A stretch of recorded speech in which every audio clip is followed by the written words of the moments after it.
Oke, baik. Terima kasih Dahlia. Terima kasih. Eh, izin presentasi Bu Leni dan teman-teman. Saya izin share screen.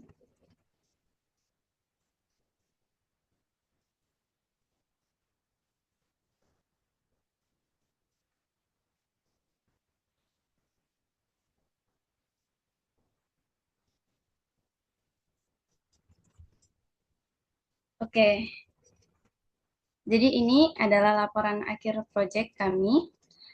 Dari ada Aura Sri Asih, saya sendiri Dina Nugrahani, ada Nabila Yogi, ada Hanifah Raina, dan ada Rangga Putra.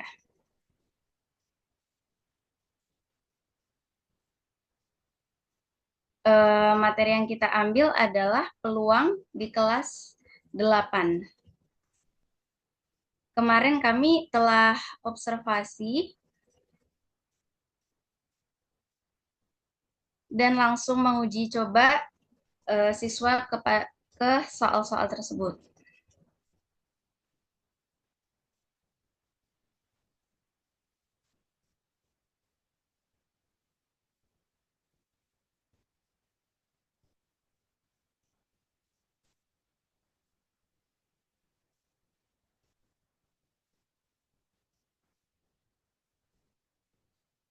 Ini adalah hasil analisis jawaban siswa. Ada 5 siswa, sedangkan 2 dengan tingkat tinggi, pemahaman matematika tingkat tinggi, 2 pemahaman tingkat sedang, dan 1 pemahaman tingkat rendah.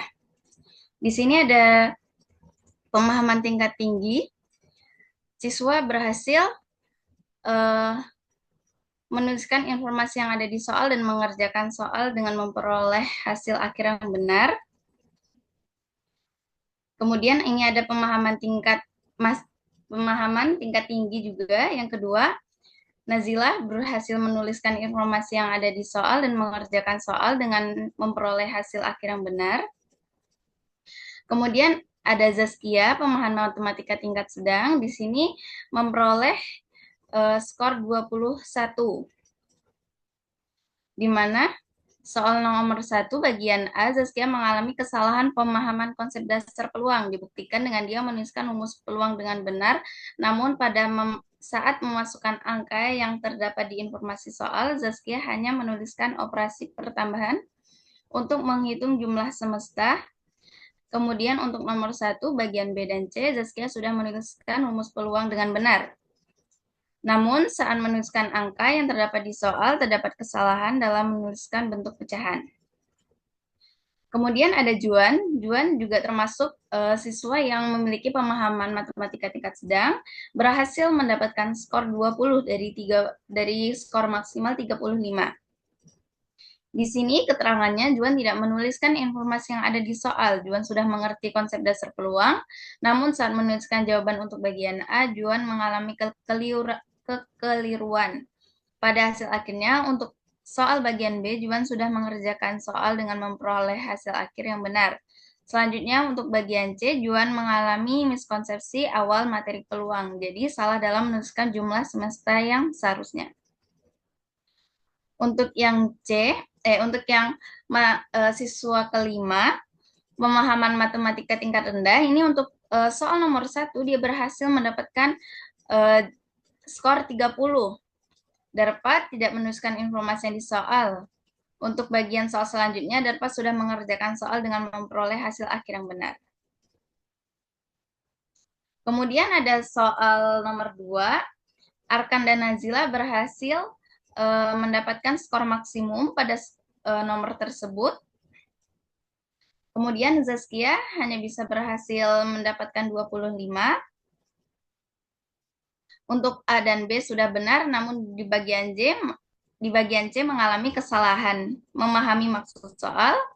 Untuk Juan, dia berhasil mendapatkan 15 skor pada soal kedua, dikarenakan mengalami kekeliruan dan dalam memahami konsep dasar, sehingga menyebabkan Juan salah dalam menempatkan angka. Untuk Darpa sendiri, dia berhasil mendapatkan skor 15 karena tidak menuliskan informasi yang ada di soal dan mengerjakan soal dengan memperoleh hasil akhir yang kurang tepat. Oke, ini soal yang terakhir, soal yang ketiga. Arkan dan Nazila berhasil mendapatkan skor maksimum, yaitu 30. Kemudian Zaskia juga bisa berhasil mendapatkan skor maksimum, yaitu 30. Juan dan Darpa berhasil mendapatkan skor 20 dari skor maksimum 30. Di sini Juan menuliskan informasi yang ada di soal, mengerjakan soal dengan tepat, dan memperoleh hasil akhir yang salah. Dan Darpa menuliskan informasi yang ada di soal, mengerjakan soal dengan tepat, dan memperoleh hasil yang akhir yang salah juga. Ini adalah hasil penilaian berdasarkan rubrik yang disusun. Arkan dan Nazila mendapatkan 100 dan predikat sangat baik. Zaskia mendapatkan nilai 76 yaitu cukup. Juan 55 yaitu kurang, dan Darpa mendapatkan nilai 65 kurang. Ini untuk validitas empiriknya.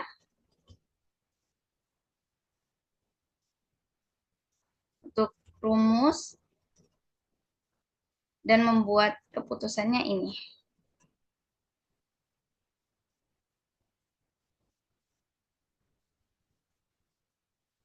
Nah, dari sini berdasarkan uji validitas terhadap 3 butir soal terkait materi peluang, 5 siswa mengerjakan soal dengan nilai bervariasi. Misalnya akan mendapatkan nilai 35, 35, dan 30 untuk soal 1, 2, 3, sehingga total nilainya adalah 100. Analisis validitas menunjukkan bahwa soal 2 memiliki validitas yang tinggi dengan nilai RXY sebesar 0,9809 dan T hitung 8,7426, yang lebih besar dari R tabel sebesar 0,873, sehingga dapat digunakan sebagai acuan evaluasi.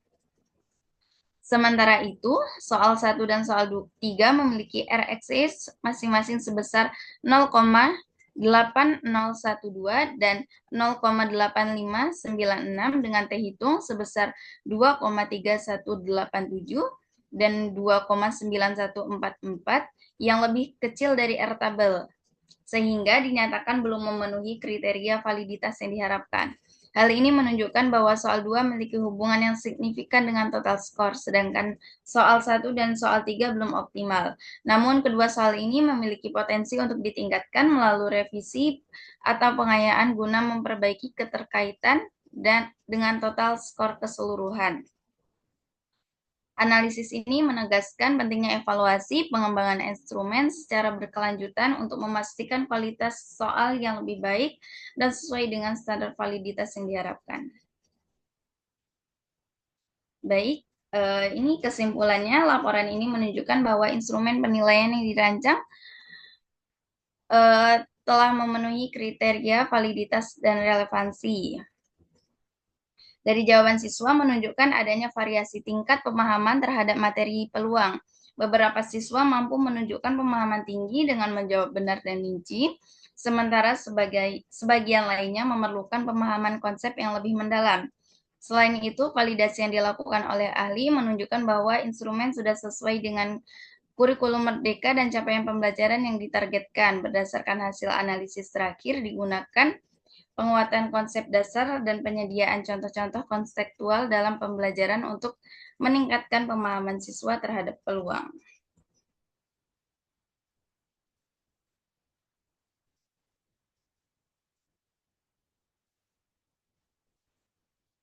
Kemudian ini ada saran juga, dalam penyusunan instrumen penilaian di masa depan dapat memerhatikan tingkat kesulitan yang berjenjang untuk mencakup semua kategori siswa.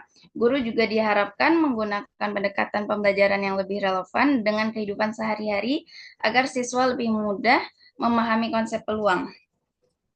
Selain itu, siswa dengan pemahaman yang kurang perlu mendapatkan bimbingan tambahan melalui program remedial. Evaluasi hasil pembelajaran secara berkala juga perlu dilakukan untuk memastikan instrumen penilaian tetap relevan dengan perkembangan kurikulum. Pemanfaatan teknologi seperti aplikasi interaktif, atau simulasi visual juga dapat mendukung siswa dalam memahami materi secara lebih mendalam dan menarik. Ini lampiran yang kita berikan kepada lembar validitas.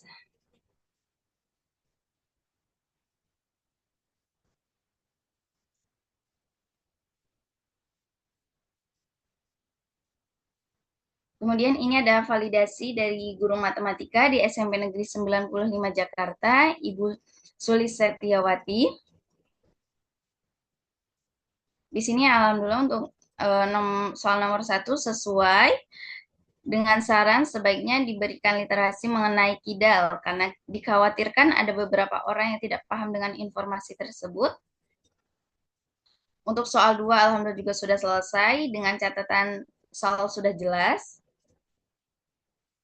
Dan yang soal ketiga sesuai juga dengan catatan soal sudah jelas, tetapi mungkin bisa ditambahkan atau dihubungkan dengan masalah hidup sehari-hari. Karena ini soalnya berkaitan dengan mengambil kupon, lembar undian. Jadi dari saran dari guru untuk dikaitkan atau ditambahkan dengan masalah hidup sehari-hari.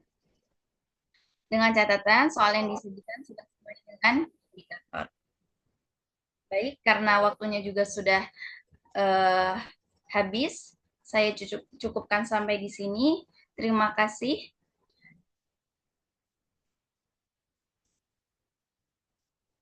Oke, baik. Terima kasih kelompok 6. Berarti ini tadi sudah sampai laporan akhir ya? Tadi sudah ada nilai validitasnya ya? Sudah, Ibu. Oke, ini kelompok 6 berarti ya? Iya, Ibu. Ya, oke. Baik. Kita lanjut ya. Kemarin kelompok berapa lagi Dahlia yang ketinggalan selain kelompok 6? Kelompoknya Yasmin, Ibu. Ya, kelompok berapa itu? Kelompok 7, Ibu. 7. Oke. Tadi kelompok 6. Sekarang kelompok. Silahkan dimulai di kelompok 7 juga berarti sekalian dengan laporan akhirnya ya. Iya, betul, Ibu. Oke, untuk timernya silahkan disetting. Saya izin share screen ya, Ibu.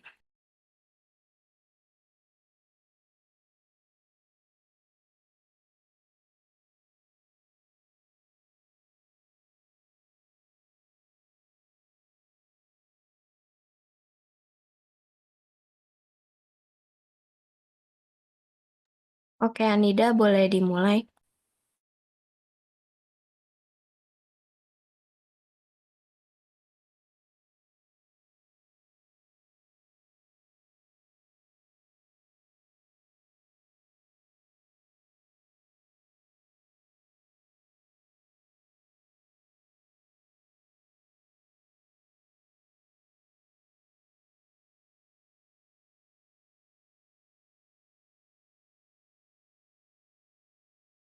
Oke, Bismillah, boleh ke bawah.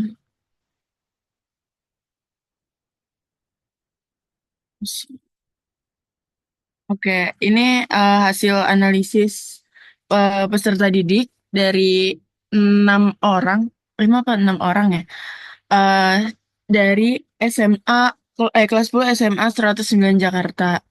Nah, di sini kemarin tuh eh salah kan aku yang gituin buat lembar uji coba. Salahnya tuh aku tuh ngebaginya tuh asal jadi mungkin hasilnya tuh mereka di tingkat tinggi semua pemahamannya.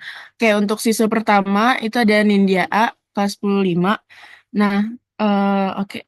Pada nomor pertama peserta didik menunjukkan pemahaman yang baik. Nah, ditunjukkan dengan semua jawaban yang disajikan itu benar. Boleh dilihat jawabannya? Oke, dilihat jawabannya aja. Sebentar. Hmm.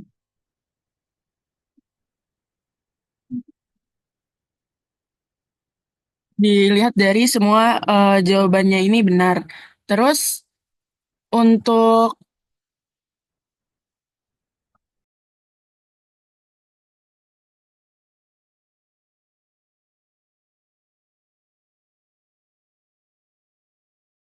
nah ini peserta didik di nomor satu ini menunjukkan skor 15 yang artinya dia itu benar semua. Dilihat kalau misalnya jawabannya itu sesuai dengan apa yang kita mau dan men- apa namanya pokoknya hasil sempurna. Terus ya yang kedua, yang kedua di sini dia juga hasil yang dia kasih, yang dia tuliskan itu juga eh, sesuai dengan apa jawaban yang kita harapkan lah. Di sini juga dia dapat skor sempurna. Terus yang ketiga, nah untuk pada pemahaman tentang sudut dan ini dia juga mendapatkan nilai yang sempurna gitu. Oke, untuk nomor 4, nomor 4 juga intinya dia ini dapat nilai 100 karena alhamdulillahnya semua jawaban yang ditulis itu sesuai gitu dengan apa yang jawaban yang kita mau. Oke, selanjutnya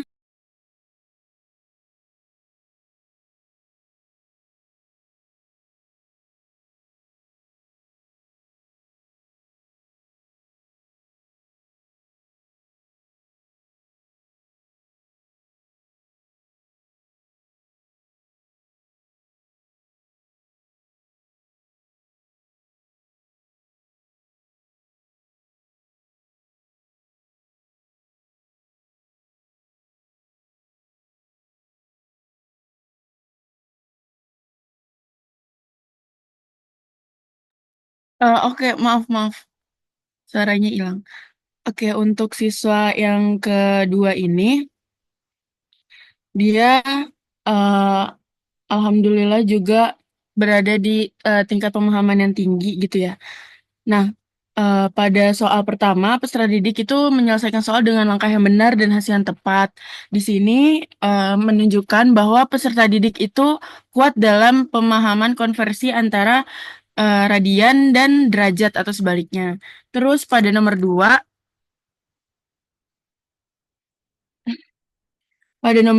itu terlihat juga sudah memahami pemahaman konsep dasar sinus pada segitiga siku-siku dan mampu mengaplikasikan pada perhitungan.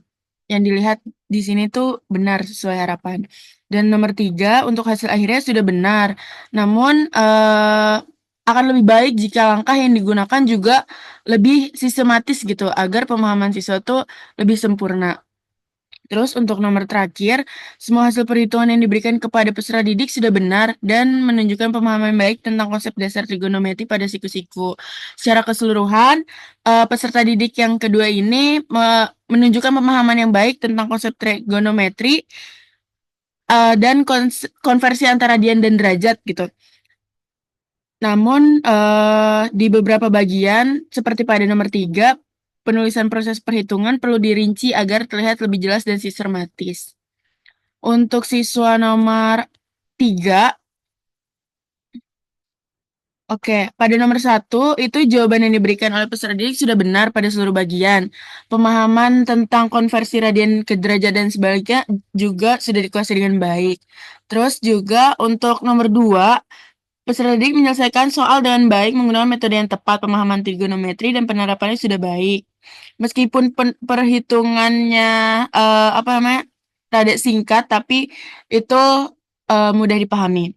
Untuk nomor 3-nya, jawaban yang diberikan peserta didik sudah benar, namun peserta didik tidak menyelesaikan perhitungan rumus secara rinci seperti jawaban yang kita harapkan gitu. Sehingga peserta didik berbeda dengan jawaban yang diharapkan. Hal ini mungkin bakal berpotensi membingungkan jika nggak diperiksa lebih lanjut. Terus nomor 4-nya, peserta didik menyelesaikan soal dengan benar, langkah perhitungan ditulis dengan jelas, dan menunjukkan pemahaman konsep trigonometri pada segitiga siku-siku dengan baik. Oke, untuk siswa nomor keempat, pada nomor 1, ketiga jawaban sudah dijawab dengan baik. Nomor 2 juga peserta didik sudah menerapkan konsep sinus dengan tepat untuk menemukan ujung tangga. Dan nomor 3, peserta didik sudah mengaplikasikan rumus trigonometri dengan benar dengan mencari sisi BC dan langkah akhir yang dihasilkan juga benar. Nah, pada soal nomor 4, peserta didik menghitung sisi miring AC dengan menggunakan rumus Pythagoras dan menghasilkan jawaban yang benar. Secara keseluruhan, peserta didik menunjukkan pemahaman yang baik terhadap konsep trigonometri dan konversi sudut dengan hasil akhirnya atau skornya itu 100. Terus ada siswa nomor 5. Oke, bisa dilihat dari jawabannya. Pada soal nomor 1, 2, 3, dan 4 itu sudah, apa ya, peserta didik sudah menggunakan rumus dasar trigonometri dengan baik. Namun, di beberapa nomor itu rada singkat gitu ya jawabannya. Alangkah lebih baiknya untuk menghitung dengan lengkap dan sistematis agar tidak terdapat miskonsepsi di kemudian. Namun secara keseluruhan peserta didik sudah menguasai konsep dasar trigonometri dan jawaban yang dihasilkan ini menunjukkan bahwa peserta didik memiliki kemampuan pemecahan masalah yang baik. Dan yang terakhir, siswa yang keenam. Oke, di sini pada nomor 1, 2, 3, dan 4, peserta didik itu sudah menerapkan konsep trigonometri maupun konversi radian ke derajat dengan baik. Dan dia secara keseluruhan menunjukkan pemahaman materi yang sangat baik, langkah penyelesaian yang sistematis dan jelas dengan perhitungan yang akurat. Siswa ini juga cukup detail gitu menuliskan hasil-hasilnya. Ini menunjukkan penguasaan konsep trigonometri dan konversi satuan yang sangat baik. Oke.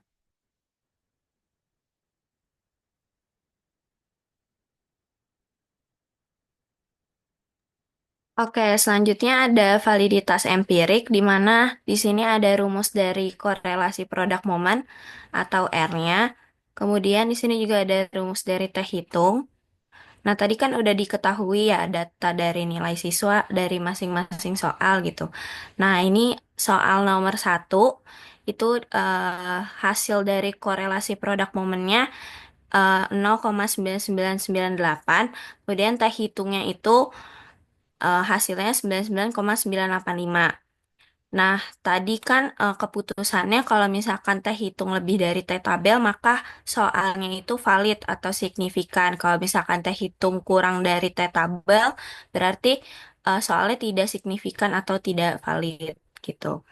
Nah, berarti kalau nomor 1 ini kan kita coba pakai T tabelnya itu dengan taraf signifikannya 0,05 atau 5% itu di 2,776.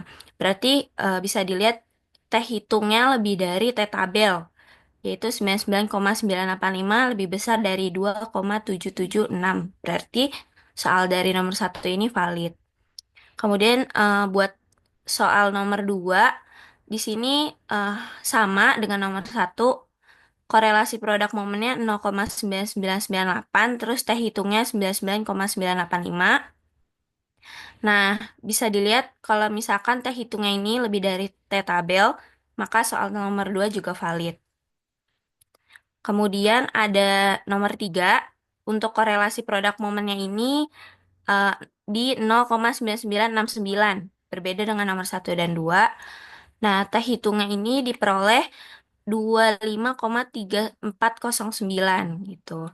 Nah, bisa dilihat di sini juga T hitungnya lebih besar dari pada T tabel gitu. Jadi 25,3409 lebih dari 2,776. Berarti soal nomor 3 juga valid. Kemudian ada soal nomor 4. Di sini korelasi produk momennya ini ada 0,998 dan T hitungnya itu 99,985.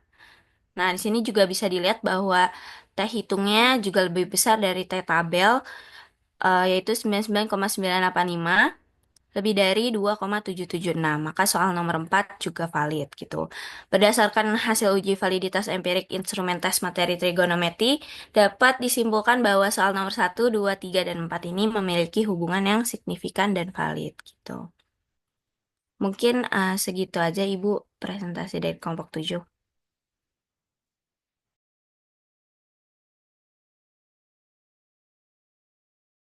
Ya, oke, baik. Terima kasih. Kita lanjut. Berarti dari kelompok 1 ya. Kita ngulang dari kelompok 1. Apakah sudah hadir semua anggotanya? Mohon maaf, Ibu. Ya. Ternyata ada 3 kelompok, Ibu, yang kemarin belum selesai. Ada satu lagi, Oh, itu jadi kelompok 8. jadi satu lagi kelompok 8. Jadi 2, Iya, 7, 8 yang belum kemarin ya. iya. 6, 7, 6, 7, 8. 8 ya? Iya. Iya. Oke. Silakan kelompok 8. Baik, saya izin share screen ya, Bu. Ya, untuk timernya dipersiapkan. Silakan. Ya, Assalamualaikum warahmatullahi wabarakatuh. Selamat pagi Bu Leni dan teman-teman. Kami dari kelompok 8 yang beranggotakan Dwi Agustina Fauzia, Fauzia Rahmayanti, Siti Fatimah Azahra, saya sendiri, Sabira Nadia Fatika, dan Arum Juwita Tri Azmi. Nah, kemudian untuk uji validasi kesiswanya,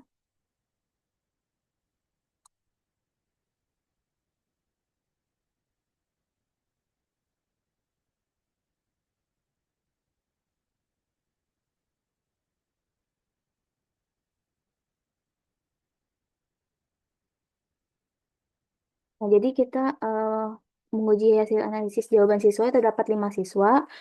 Kemudian siswa dengan tingkat pemahaman tinggi di sini ada yang bernama Anindita Hanum.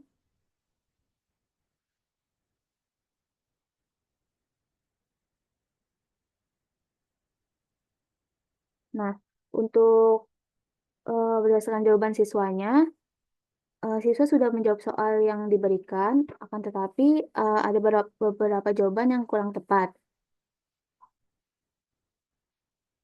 Kemudian pada jawaban nomor 1, siswa tidak menuliskan apa yang diketahui dari soal. Kemudian untuk jadi skor nomor satunya itu 25. Kemudian untuk pada soal nomor 2, siswa tidak menuliskan apa yang diketahui dari soal, kemudian tidak mengurutkan data dari yang terkecil ke terbesar, dan tidak menuliskan kesimpulan dari penyelesaian soal yang telah dikerjakan. Sehingga untuk total skor nomor 2 itu 18. Kemudian untuk soal nomor 3, siswa tidak menuliskan apa yang diketahui dari soal secara lengkap dan hanya menghitung jumlah siswa pada soal, sehingga untuk skor nomor 3 itu 38. Jadi untuk skor keseluruhannya nomor 1 sampai 3 itu skornya 81 dan predikatnya itu B, baik. Selanjutnya siswa kedua dengan tingkat pemahaman sedang itu bernama Laras. Untuk soal pertama, siswa tidak menuliskan informasi yang diberikan oleh soal secara lengkap. Siswa juga kurang tepat dalam menghitung nilai mean, meskipun cara yang digunakan sudah benar, tetapi hasilnya masih kurang tepat. Nah, untuk skor nomor 1 itu 22. Kemudian untuk nomor 2, siswa sudah menuliskan informasi yang diberikan oleh soal, tetapi siswa tidak mengurutkan data yang diberikan dari yang terkecil hingga ke terbesar. Nah, siswa juga tidak menuliskan kesimpulan dari jawaban yang didapat, sehingga untuk skor nomor 2 itu 16. Kemudian untuk nomor 3, siswa sudah menjawab dengan benar, tetapi siswa kurang dalam menuliskan apa yang ditanyakan pada soal tersebut, sehingga untuk skor nomor 3 itu 76. Nomor 3, 38, dan untuk skor dari nomor 1 sampai 3-nya itu 76. Kemudian untuk predikatnya itu C, cukup. Selanjutnya untuk siswa ketiga dengan tingkat pemahaman rendah itu Nafisa Zafira. Untuk berdasarkan jawaban siswa, siswa sudah menjawab soal dengan jawaban yang benar, akan tetapi siswa menuliskan data yang tidak menuliskan data yang ada pada soal. Nah, untuk nomor 1, siswa salah menghitung pada bagian mean. Kemudian skor nomor 1 21. Kemudian untuk nomor 2-nya, siswa tidak menjawab jangkauan atau range-nya dari data. Nah, jadi untuk skor nomor 2-nya itu 8. Kemudian untuk nomor 3, siswa eh, diagram yang diberikan oleh siswa, diagram batangnya sudah benar, tetapi diagram lingkarannya kurang tepat, sehingga untuk skor nomor 3 itu 17. Dan untuk total skor skor soal 1 sampai dengan 3 itu total skornya 46 dengan predikat D kurang. Nah, selanjutnya siswa siswa ketiga itu Fahri Andriano. Untuk soal nomor 1, siswa sudah menjawab dengan benar dan jumlah skornya itu 19. Kemudian untuk nomor 2, siswa tidak menuliskan apa yang diketahui dari soal. Terus juga siswa tidak menuliskan apa yang ditanya dari soal, sehingga untuk skor nomor 2 itu 16. Kemudian untuk nomor 3, siswa tidak menuliskan apa yang diketahui dari soal, menuliskan tetapi hanya sedikit, jadi poinnya 1. Kemudian siswa tidak menghitung banyak bagian siswa tiap mata pelajaran kegambaran dalam satu satuan. Nah, itu untuk nomor 3 skornya itu 20. Jadi untuk total skor dari nomor 1 sampai 3-nya itu 55 dengan predikat D kurang. Nah, untuk siswa yang kelima atau yang terakhir dengan predikat pemahaman rendah itu ada Raditya Yusoko dan Iswara. Nah, untuk jawaban siswa sudah menjawab semua soal dengan benar, namun ada beberapa tahapan yang tidak siswa lakukan sehingga mempengaruhi jumlah skor yang diperoleh. Nah, untuk nomor 1, siswa tidak menuliskan apa yang diketahui dari soal dan kesimpulan dari penyelesaian yang telah dikerjakan. Kemudian pada jadi untuk soal nomor 1, skornya itu 26. Nah, untuk nomor 2-nya, siswa tidak menuliskan apa yang diketahui dari soal. Kemudian tidak mengurutkan data dari yang terkecil ke terbesar. Nah, dan tidak menuliskan kesimpulan dari penyelesaian soal yang telah dikerjakan juga. Sehingga untuk skor nomor 2 itu 18. Kemudian untuk nomor 3-nya, siswa tidak menuliskan apa yang diketahui dari soal secara lengkap, hanya menghitung jumlah siswa pada soal. Jadi untuk nomor 3 skornya itu 23. Sehingga total skor dari nomor 1 sampai 3 itu 67 dengan predikat D kurang. Nah, untuk kesimpulannya, berdasarkan analisis jawaban kelima siswa, penilaian dilakukan dengan memperhatikan komponen-komponen seperti pengorganisasian data, perhitungan nilai mean, median, modus, dan pembuatan diagram. Nah, hasil penilaian menunjukkan bahwa sebagian besar siswa memperoleh predikat C cukup dan D kurang, yang mengindikasikan adanya kesulitan dalam memenuhi kriteria yang ditetapkan. Nah, beberapa siswa juga mampu menyusun data, menghitung nilai mean, median, dan modus dengan baik, serta menyajikan data dalam bentuk diagram lingkaran dan batang. Namun, kelemahan umum yang ditemukan adalah banyak siswa yang tidak menjawab soal atau hanya menjawab sebagian. Selain itu, komponen penting seperti penyusunan kesimpulan dari penyelesaian soal sering diabaikan, dan terdapat kendala dalam pengorganisasian data. Kemudian perhitungan range serta pengelompokan data berdasarkan nilai. Nah, untuk meningkatkan kemampuan siswa, perlu diberikan penguatan pembelajaran pada aspek pemahaman soal, khususnya dalam pengorganisasian data, perhitungan range, dan interpretasi hasil. Kemudian latihan tambahan yang fokus pada kemampuan analisis, kemudian penyajian data, serta pembuatan kesimpulan juga sangat diperlukan untuk membantu siswa mencapai hasil yang lebih baik. Nah, kemudian di sini ada hasil validitas empirik siswanya. Nah, di sini kami menggunakan metode teknik korelasi Pearson, yaitu uji validitas yang berguna untuk memastikan bahwa soal yang digunakan sesuai dan valid dalam mengukur jawaban siswa. Nah, untuk uji validitas empirik siswanya seperti ini. Jadi di sini terdapat nama siswa, terdapat 5 siswa, kemudian terdapat skor di sini dari nomor 1, skor siswa dari nomor 1, kemudian nomor 2, nomor 3, dan ini total skor siswanya. Nah, untuk di sini untuk soal nomor 1, nomor 1 dan nomor 2 R hitungnya lebih kecil dari R tabel. Nah, sehingga dinyatakan tidak lulus untuk nomor 1 dan nomor 2 tidak lulus uji validitas. Nah, untuk soal nomor 3 ini R hitungnya lebih besar dari R tabel sehingga untuk soal nomor 3 ini lulus uji validitas. Nah, kemudian untuk nilai crunch alfanya ini 0,494 yang berada di bawah standar minimum ini KKM-nya 0,7 sehingga instrumennya dinyatakan tidak reliable. Nah, untuk kesimpulan dari hasil uji validitas empiriknya itu jadi hanya soal nomor 3 yang dinyatakan valid karena nilainya memenuhi standar.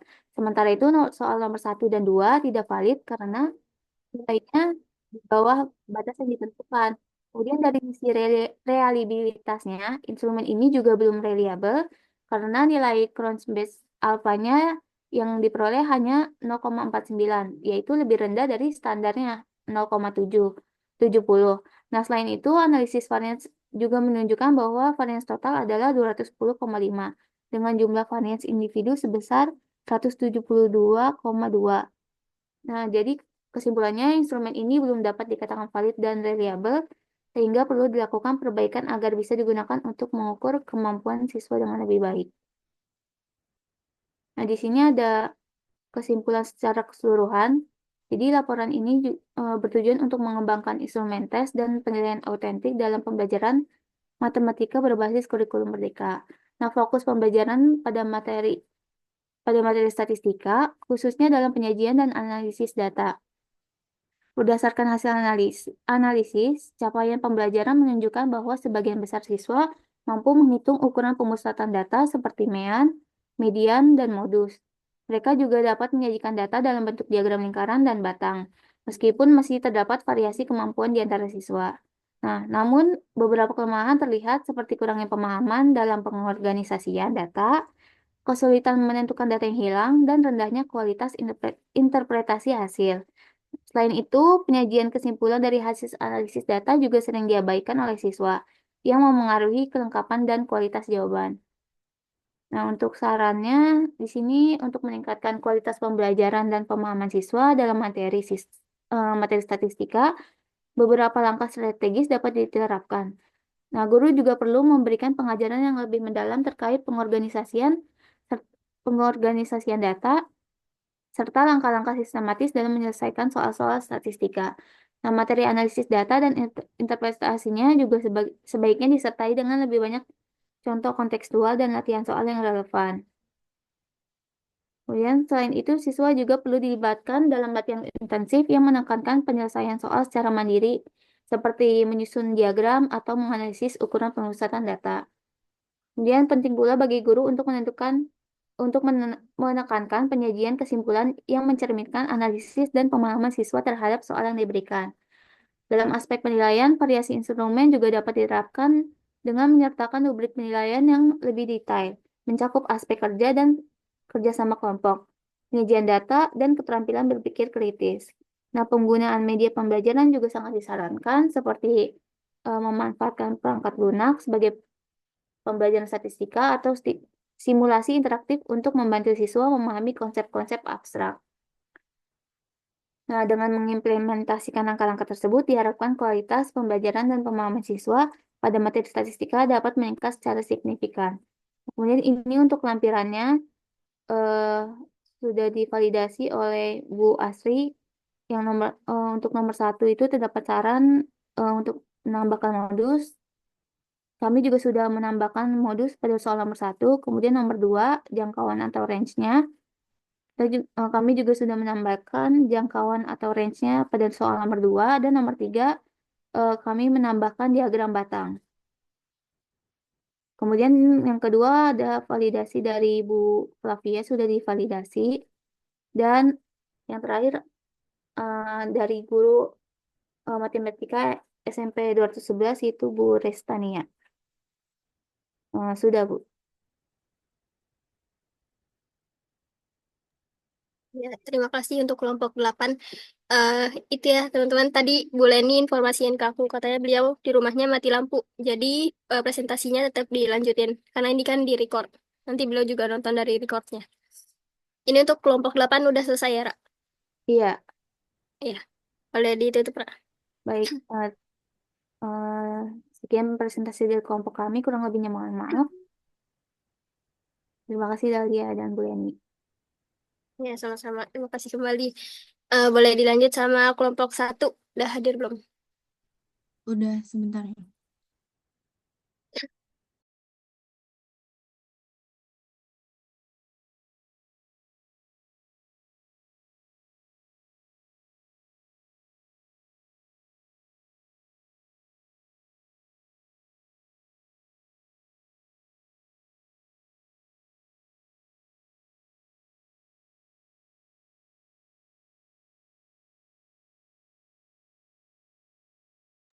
Assalamualaikum warahmatullahi wabarakatuh.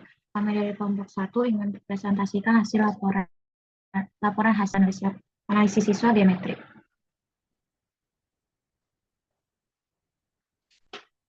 Di sini ada kata pengantar. Lanjut aja, Cak. Untuk daftar isi.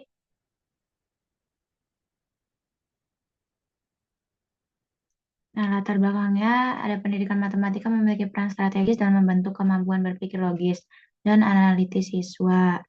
Terus, analisis terdapat hasil belajar siswa pada materi diperlukan untuk memahami penyebab kesulitan yang mereka hadapi.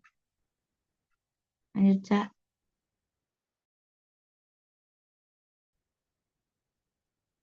Dengan menganalisis data, ke atas dulu, Cak.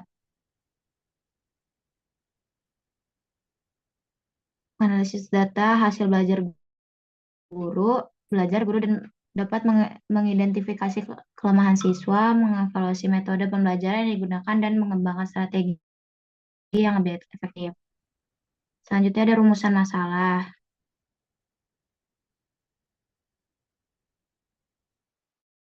Terus ada tujuan, mengidentifikasi kesulitan siswa dalam memahami konsep dasar geometri pada materi bangun datar, menganalisis penyebab kesulitan siswa dalam mengidentifikasi jenis bangun datar serta penerapan rumus keliling dan luas. Yang ketiga ada mengevaluasi hasil belajar siswa pada materi bangun datar berdasarkan data capaian yang diperoleh. Keempat, memberikan rekomendasi strategi pembelajaran yang efektif untuk meningkatkan pemahaman dan hasil belajar siswa pada materi bangun datar di kelas 7. Selanjutnya ada bab 2 hasil dan pembahasan instrumen penilaian autentik dan penilaian proyek. Sebelumnya kan sudah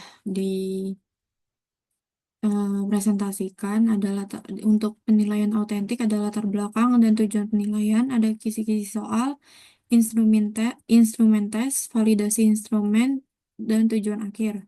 Untuk instrumen penilaian proyek ada materi, ada tujuan proyek, tugas proyeknya, siswa diminta mencari benda berbentuk bangun datar di sekitar mereka, mengambil gambar, menentukan bentuk, menyebutkan sifat-sifatnya, dan menghitung keliling serta luasnya. Hasilnya dilaporkan dalam bentuk poster. Kemudian ada lembar penelitian, skor, dan kriteria nilai. Ini untuk lembarnya nanti ada di lampiran. Nah, untuk validasi ahlinya, dosen yang pertama yaitu Pak Agus. Berdasarkan hasil evaluasi yang diberikan oleh Pak Agus, ini ada beberapa perbaikan atau revisi. Nah, perbaikan atau revisinya sudah kami perbaiki. Yang kedua ada dari dosen yang kedua yaitu Pak Tian. Berdasarkan hasil validasi instrumen tes yang telah dilakukan, terdapat beberapa revisi juga yang disarankan oleh Pak Tian. Antara lain agar soal lebih baik dan sesuai dengan indikator capaian pembelajaran pada soal pertama dan pada soal kedua. Dan soal ketiga juga ada revisinya. Untuk yang ketiga dari guru matematika SMP Mutiara 17 Agustus 2 yaitu Pak Suparno. Untuk Pak Suparno tidak ada revisi, jadi lembar validitasnya ini diterima tanpa revisi. Nah, ini ada soalnya sebelum direvisi dan sesudah direvisi.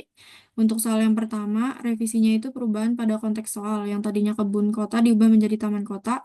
Yang tadinya taman berbentuk lingkaran diubah menjadi kolam ikan berbentuk lingkaran. Kemudian perubahan penekanan soal fokus pada luas bagian taman kota selain kolam ikan. Dan penambahan instruksi. Tambahan kalimat buatlah ilustrasi dari keadaan tersebut.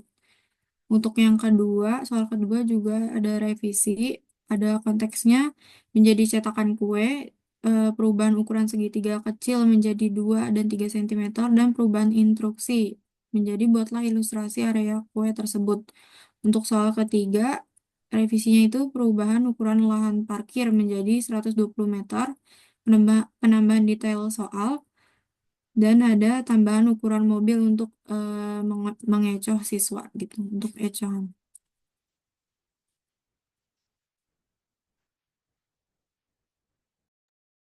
Oke, di sini selanjutnya ada untuk analisis hasil uji tes siswa. Jadi dibagi jadi 3 tingkatan untuk yang pemahamannya tingkat tinggi, sedang, dan juga rendah. Yang pertama ini ada tingkat pemahaman matematika tinggi, yaitu ada siswanya ada yang bernama Gilbert. Nah, pada nomor 1 ini, peserta didik dapat menuliskan hal yang diketahui dan ditanya. Peserta didik juga dapat menghitung luas taman kota, luas kolam ikan, dan luas bagian yang diarsir dengan benar. Peserta didik juga dapat menyimpulkan hasil yang didapat. Namun dalam menginterpretasikan soal ke dalam bentuk bangun datar, peserta didik itu tidak mengarsir atau menandai bagian yang dicari. Jadi peserta didik itu mendapatkan skor 31 untuk nomor 1. Nah, untuk nomor yang kedua, peserta didik itu dapat menuliskan hal yang diketahui dan ditanya. Peserta didik juga dapat menghitung luas cetakan 1, luas cetakan 2, dan luas dari total area susunan kue tersebut dengan benar. Peserta didik juga dapat menginterpretasikan soal ke dalam bentuk bangun datar dengan lengkap, dan peserta didik dapat menyimpulkan hasil yang didapat. Jadi peserta didik itu mendapatkan skor maksimal pada nomor 2, yaitu 33. Lalu pada nomor 3, peserta didik dapat menuliskan hal yang diketahui dan ditanya. Peserta didik dapat menghitung luas lahan parkir, luas satu tempat parkir mobil, kapasitas parkir yang tersedia, dan jumlah mobil yang dapat diparkir dengan benar. Peserta didik dapat menginterpretasikan soal ke dalam bentuk bangun datar dengan lengkap, dan peserta didik dapat menyimpulkan hasil yang didapat. Jadi peserta didik mendapatkan skor maksimal 33. Jadi peserta didik bernama Gilbert ini sudah dapat menjawab dan menyelesaikan ketiga soal yang diberikan dengan benar dan teliti. Hanya saja peserta didik kurang lengkap dalam menggambarkan soal nomor 1. Jadi total skor yang didapatkan adalah 98. Selanjutnya untuk tingkat pemahaman matematika yang sedang, di sini ada peserta didik yang bernama Galuh Putri Aji. Nah, pada nomor 1, Galuh ini tidak menuliskan hal yang diketahui dan ditanya pada soal. Peserta didik ini langsung membuat interpretasi soal ke dalam bentuk bangun datar, tetapi juga kurang lengkap karena tidak mengarsir atau menandai daerah yang dicari. Lalu dalam menghitung luas taman kota, peserta didik ini salah memasukkan nilai dari panjang dan lebarnya. Ia memasukkan nilai 20 dan 10 taman kota, sehingga hasilnya pun akan salah. Selanjutnya, peserta didik tidak menyimpulkan hasil akhir yang didapat, jadi skor yang didapatnya itu adalah 14. Pada nomor 2, peserta didik itu tidak menuliskan hal yang diketahui dan ditanya pada soal. Peserta didik juga kurang tepat dalam menginterpretasikan soal ke dalam bentuk bangun datar, yaitu tidak menggambarkan segitiga dengan kedua alas segitiga berimpit sesuai dengan keterangan soal.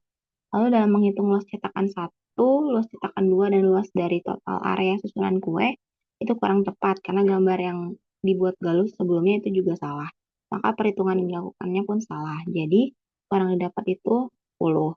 Lalu pada nomor 3, peserta didik itu tidak menuliskan hal yang diketahui dan ditanya pada soal. Peserta didik juga kurang lengkap dalam membuat interpretasi soal ke dalam bentuk bangun datar. Dalam perhitungannya, peserta didik dapat menghitung luas lahan parkir, luas satu tempat parkir mobil, kapasitas parkir yang tersedia, dan jumlah mobil yang dapat diparkir dengan benar. Dan peserta didik dapat menuliskan kesimpulan dari hasil yang didapat. Jadi skor yang didapatnya itu adalah 24. Maka total skor yang didapat Galuh itu ada 48. Selanjutnya ada peserta didik kedua, yaitu Atika Liaf. Nah, pada nomor 1 ini Atika Liaf hanya mendapatkan skor 20 karena tidak menuliskan hal yang diketahui dan ditanya, lalu interpretasinya juga kurang lengkap. Lalu pada nomor 2, Atika ini mendapatkan skor 19 karena Atika juga tidak menuliskan hal yang diketahui dan ditanya, dan interpretasi soal yang dibuat juga kurang tepat. Dan dalam menghitung luasnya itu sudah benar. Lalu pada nomor 3, peserta didik mendapatkan skor 6 karena tidak menuliskan hal yang diketahui dan ditanya, tidak membuat interpretasi soal, dan dalam melakukan perhitungan juga kurang tepat atau salah. Jadi kesimpulannya peserta didik Atika ini mendapatkan total skor itu 45. Lalu peserta didik selanjutnya ada Amelia. Nah, Amelia ini pada nomor 1 dia mendapatkan skor 19 karena Atika ini menuliskan hal yang diketahui dan di soal, namun tidak menuliskan hal yang ditanyanya. Lalu dalam menghitungnya juga sudah benar, dan dalam membuat interpretasinya juga kurang lengkap. Nah, untuk nomor 2, skor yang didapatnya itu 17. Karena peserta didik tidak menuliskan hal yang ditanya dan diketahui, tapi peserta didik langsung menghitung luas dari segitiganya. Dan saat menginterpretasikan soalnya juga kurang tepat. Nah, untuk nomor ketiga, mendapatkan skor 6 karena peserta didik tidak menuliskan hal yang diketahui dan ditanya. Peserta didik juga tidak membuat interpretasi soal. Lalu saat perhitungan juga salah menggunakan langkah-langkah dalam penyelesaian soalnya. Jadi skor yang didapat itu 45. Lalu untuk tingkat pemahaman yang rendah itu ada peserta didik Ian. Nah, pada nomor 1 dia hanya mendapatkan skor 14. Lalu pada nomor 2 hanya mendapatkan skornya 12. Dan pada nomor 3 hanya mendapatkan skornya itu 12 juga. Jadi kesimpulannya peserta didik tersebut belum mampu menjawab ketiga soal yang diberikan dengan benar dalam melakukan perhitungan, tetapi tidak menuliskan kesimpulan dan tidak menginterpretasikan soal ke dalam bentuk bangun datar. Jadi total skor yang didapat adalah 38. Selanjutnya ada uji validitas empirik. Dengan kriteria yang digunakan adalah jika RXY atau R hitung lebih besar dari R tabel, maka soal dinyatakan valid. Tapi jika RXY kurang dari atau sama dengan R tabel, maka soal itu dinyatakan tidak valid. Nah, RXY adalah koefisien korelasi Pearson dengan SG-nya atau 10%. Antara skor jawaban soal yaitu atau X dan total skor yaitu Y. Nilai RXY diperoleh dari output program SPSS yang dihitung dengan menggunakan rumus sebagai berikut. Nah, dengan N yaitu jumlah responden. Oke. Nah, ini hasil pengujian validitas butir-butir soal, itu soal nomor 1. RXY-nya 0,912 dengan R tabelnya itu semuanya kan karena respondennya sama, jadi R tabelnya 0,805 gitu. Terus, jadi soal nomor 1 itu valid. Lalu soal nomor 2 diperoleh RXY-nya 0,901 dengan keterangan lebih besar juga dari R tabel dengan keterangan valid. Lalu soal nomor 3 RXY-nya diperoleh 0,836 itu lebih besar juga dari R tabel, maka soal nomor 3 valid. Maka dapat disimpulkan bahwa ketiga soal itu valid. Oke. Lalu yang ketiga ada bab 3 kesimpulan. Bab 3 penutup, ini kesimpulan lalu beserta saran-sarannya. Oke. Oke. Daftar pustaka serta lampiran-lampirannya. Oke, sekian dari kelompok kami. Kurang lebih mohon maaf. Assalamualaikum warahmatullahi wabarakatuh. Waalaikumsalam warahmatullahi wabarakatuh. Terima kasih untuk kelompok 1. Boleh di stop share. Selanjutnya kelompok 2 udah hadir belum? Sudah, Dahlia. Ya, boleh share screen-nya. Oke, terima kasih.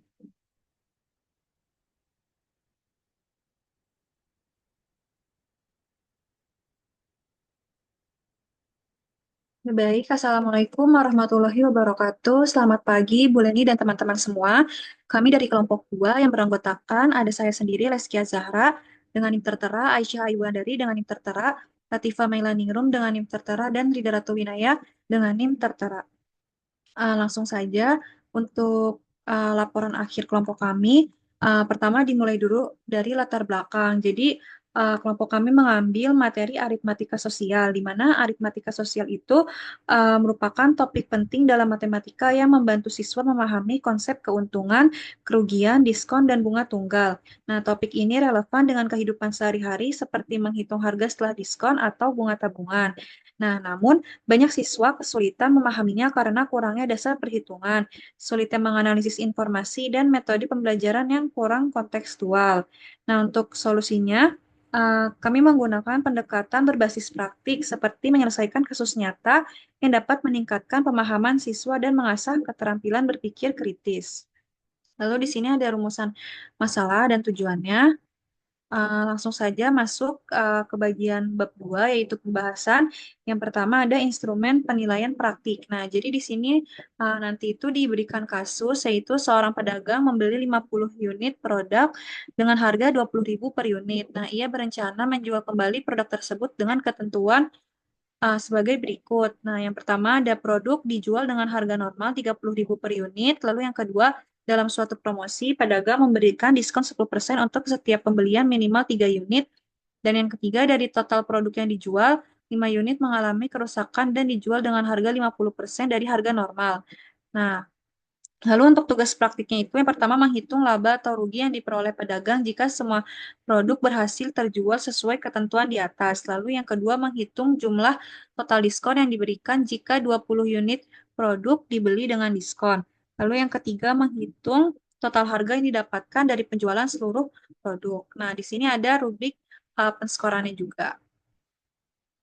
Lalu yang kedua langsung masuk ke instrumen tes. Nah, di sini instrumen tesnya udah yang direvisi gitu. Jadi udah yang paling benernya gitu. Nah, yang pertama itu dari instrumen tesnya itu ada stimulus 1 yaitu ada penjualan, stimulus 2 yaitu tentang diskon pembelian, dan stimulus 3 itu bunga pembelian. Nah, di sini ada instrumen tesnya. Ada kunci jawabannya juga. Lalu di sini ada metode penskoran soalnya juga. Dan selanjutnya ada lembar validitas instrumen tesnya. Lalu lembar validitas validator. Yang pertama ini validator untuk guru. Ada saran juga di butir soal nomor 1 dan soal nomor 3. Lalu untuk validator dosen di sini juga ada saran terkait tujuan pembelajaran. Dan selanjutnya juga dari dosen yang kedua ada saran juga terkait soalnya. Dan yang ketiga juga kurang lebih sama. Dan di sini juga ada lembar validitas revisi. Lalu sekarang masuk ke hasil analisis jawaban siswa. Jadi yang pertama di sini pengujian instrumen tes materi aritmatika sosial kepada siswa dengan tingkat pemahaman matematika tinggi. Nah, yang pertama ini ada siswanya Fakih Aditama. Siswa memenuhi semua standar penskoran. Dilihat dari mampu menuliskan poin-poin yang diketahui dan ditanya dari soal dengan jelas. Selain itu, siswa yang dapat menghitung jumlah total barang sebelum dan sesudah kerusakan serta total hasil penjualan jika seluruh barang terjual tanpa kerusakan. Siswa juga berhasil menghitung barang yang terjual dan rusak berdasarkan presentase yang diberikan serta menghitung total hasil penjualan setelah kerusakan. Dan terakhir, kemampuan siswa menghitung selisih antara hasil penjualan tanpa dan dengan kerusakan menunjukkan ketelitian dalam perhitungan dan pemahaman konsep. Secara keseluruhan, siswa yang memenuhi semua indikator ini dapat dinilai telah menguasai materi dengan baik. Lalu untuk jawaban nomor 2-nya, dilihat dari jawaban siswa memenuhi semua standar penskoran yang menunjukkan pemahaman yang sangat baik terhadap soal dan konsep yang diberikan. Siswa mampu menuliskan poin-poin penting dari soal, menghitung total harga setelah diskon dengan tepat, dan menentukan kombinasi toko termurah untuk menghemat uang. Selain itu, siswa dapat menghitung total biaya belanja dan pengiriman sesuai ketentuan, serta menghitung sisa uang dengan benar secara keseluruhan. Siswa yang memenuhi semua indikator ini dapat dinilai telah menguasai materi dengan sangat baik juga. Lalu untuk jawaban yang ketiga, Siswa memenuhi semua standar penskoran yang menunjukkan pemahaman yang sangat baik dalam menyelesaikan soal. Siswa mampu menuliskan poin-poin yang diketahui dan ditanya dengan jelas, menghitung bunga per tahun dan total bunga untuk 2 tahun secara tepat, serta menentukan total tabungan setelah 2 tahun. Nah, selain itu, siswa juga dapat menghitung total kenaikan biaya kuliah dengan benar dan menyimpulkan bahwa tabungan Dimas belum cukup. Hal ini mencerminkan kemampuan siswa dalam memahami konsep bunga sederhana. Nah, siswa yang memenuhi semua indikator ini dapat dinilai telah menguasai materi dengan sangat baik. Lalu untuk yang kedua diuji dengan siswa yang tingkat pemahaman matematikanya sedang. Yang pertama itu ada Muhammad Arkan. Nah, untuk jawabannya nomor 1, siswa tidak dapat menuliskan poin-poin yang diketahui dan ditanya dari soal. Ia langsung menuliskan perhitungannya saja. Siswa salah dalam menghitung penjualan pulpen pada perhitungan total uang setelah kerusakan. Lalu siswa seharusnya menghitung total penjualan sebelum adanya kerusakan barang terkena banjir terlebih dahulu, lalu menjumlahkannya dengan total penjualan setelah adanya kerusakan barang terkena banjir. Akan tetapi, siswa tidak membuat perhitungan total penjualan sebelum adanya kerusakan barang terkena banjir. Nah, siswa sudah salah langkah dari tersebut, maka kesimpulan dihasilkan juga salah. Lalu selanjutnya untuk jawaban Arkan nomor 2, berdasarkan jawaban yang diberikan oleh siswa, siswa benar dalam menjawab soal tersebut. Akan tetapi, siswa tidak dapat menuliskan poin-poin yang diketahui dan ditanya dari soal. Nah, begitupun untuk jawaban yang nomor 3, Arkan juga nggak bisa menuliskan poin-poin yang diketahui dan ditanya dari soal. Ia langsung menuliskan perhitungannya saja. Nah, untuk kesalahan selanjutnya, Arkan ini kurang teliti dalam menghitung total tabungan setelah 2 tahun, yang seharusnya hasilnya itu 3.240. Nah, tapi dia 2.240. Nah, sehingga untuk perhitungan selanjutnya dan kesimpulannya kurang tepat. Nah, selanjutnya untuk pemahaman tingkat sedang ada Dava Putra Sadewa. Nah, untuk yang nomor 1, jawaban yang diberikan oleh siswa menunjukkan bahwa siswa tidak menuliskan poin-poin yang diketahui dan ditanya dari soal. Nah, siswa langsung menuliskan perhitungannya saja. Siswa tidak lengkap dalam perhitungan sehingga tidak menuliskan jumlah total barang sebelum dan sesudah kerusakan, tetapi langsung menulis total penjualan sebelum dan sesudah kerusakan. Lalu untuk jawaban Dava yang nomor 2, berdasarkan jawaban yang diberikan, Dava juga nggak bisa menuliskan poin-poin yang diketahui dan ditanya dari soal. Nah, Dava langsung menuliskan perhitungannya saja. Nah, dan Dava tidak teliti saat menghitung sisa uang pada hasil akhir karena tidak menghitung dengan jumlah uang awal yang diketahui pada soal. Dan untuk jawaban yang ketiga, berdasarkan jawaban yang diberikan oleh Dava tidak dapat menuliskan poin-poin yang diketahui dan ditanya dari soal. Siswa langsung menuliskan perhitungannya saja. Siswa hanya menghitung sampai total kenaikan biaya setelah 2 tahun, tetapi tidak menyelesaikan sampai kesimpulan yang diminta pada soal. Nah, selanjutnya untuk yang pemahaman tingkat rendah, siswa tidak dapat menuliskan poin-poin yang diketahui dan ditanya. Siswa langsung menjawab dan melakukan perhitungan dengan benar. Siswa tersebut dapat menghasilkan hasil akhir dengan tepat. Nah, untuk jawaban yang nomor 2, siswa belum memahami dengan benar maksud dari soal yang diberikan. Siswa hanya menghitung besar diskonnya saja dan tidak dapat menentukan harga setelah diskon. Dan untuk jawaban yang nomor 3, siswa tersebut belum memahami soal yang diberikan dengan benar. Siswa tersebut hanya menghitung jumlah tabungan yang dimiliki saja. Nah, poin-poin yang diketahui dan ditanya pun tidak ditulis. Siswa tersebut belum memenuhi poin-poin penskoran yang ada. Dan untuk yang kedua, dengan tingkat pemahaman rendah, ada Anindita Hanum. Nah, untuk jawaban nomor 1, Anindita terlihat kesulitan dalam memahami konteks soal yang diberikan. Dan untuk nomor 2, ini juga sama saja. Nomor 3 juga begitu. Dan di sini ada penskoran hasil jawaban siswa. Nah, untuk siswa Fakih Aditama dengan nilai sempurna. Jadi skor totalnya itu 100. Lalu untuk Muhammad Arkan, seperti yang sudah dianalisis sebelumnya, nilainya itu skor akhirnya 70. Lalu untuk Dava Putra Sadewa, skor akhirnya itu ada 66,7. Lalu untuk Naila Putri, skor akhirnya itu ada 33,3. Dan untuk Anindita Hanum, skor terakhirnya itu ada 53,33. Nah, selanjutnya masuk ke validitas empirik. Nah, jadi langsung saja, karena di sini kelompok kami menggunakan korelasi Pearson product momen untuk menentukan kualitas setiap butir soal dalam instrumen. Nah, jadi bagian ini menyajikan hasil analisis validitas empirik mencakup perhitungan korelasi antara skor masing-masing butir soal dengan skor total siswa. Interpretasi hasil korelasi ini memberikan informasi tentang kontribusi masing-masing butir soal terhadap keseluruhan tes, serta rekomendasi mengenai kelayakan setiap butir soal untuk tetap digunakan dalam instrumen.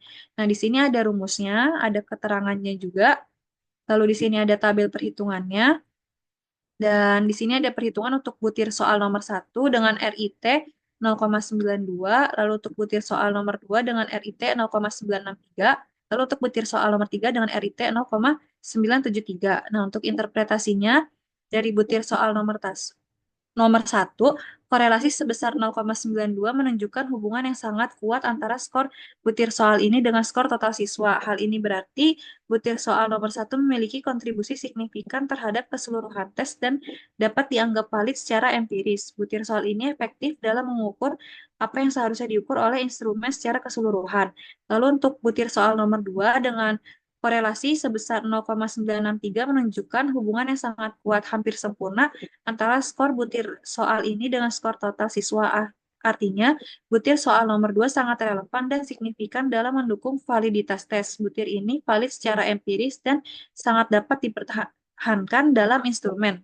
Lalu untuk butir soal nomor 3 dengan RIT 0,973 menunjukkan hubungan yang sangat kuat dan mendekati sempurna antara skor butir soal ini dengan skor total siswa. Hal ini menunjukkan bahwa butir soal nomor 3 memiliki kualitas yang sangat baik dalam instrumen dan sangat relevan untuk tetap digunakan. Selanjutnya masuk bagian terakhir, penutup. Jadi berdasarkan analisis yang dilakukan menunjukkan bahwa siswa dengan kemampuan tinggi mampu memahami konsep, menganalisis informasi, dan mengaplikasikannya untuk menyelesaikan permasalahan secara komprehensif.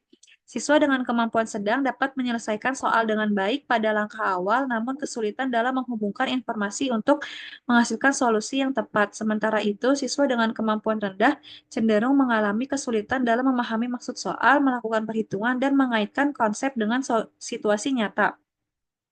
Berbagai faktor yang mempengaruhi hasil tersebut seperti kurangnya pemahaman dasar, rendahnya keterampilan analitis, dan metode pembelajaran yang kurang kontekstual menjadi tantangan yang perlu diatasi. Nah, untuk itu, pendekatan pembelajaran berbasis proyek menjadi solusi yang relevan untuk meningkatkan pemahaman siswa terhadap konsep aritmatika sosial. Nah, makalah ini diharapkan dapat memberikan kontribusi dalam meningkatkan kualitas pembelajaran aritmatika sosial, khususnya dalam mengatasi kesenjangan kemampuan siswa.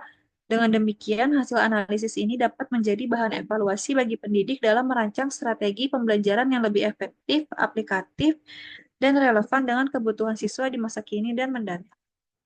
Sekian presentasi tugas akhir dari kelompok 2. Kurang lebihnya mohon maaf, saya tutup. Wassalamualaikum warahmatullahi wabarakatuh. Selanjutnya saya kembalikan kepada Dahlia.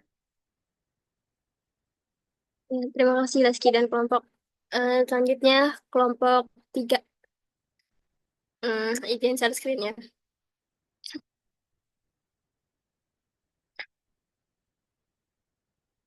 Boleh dilanjut Permas sama Eva.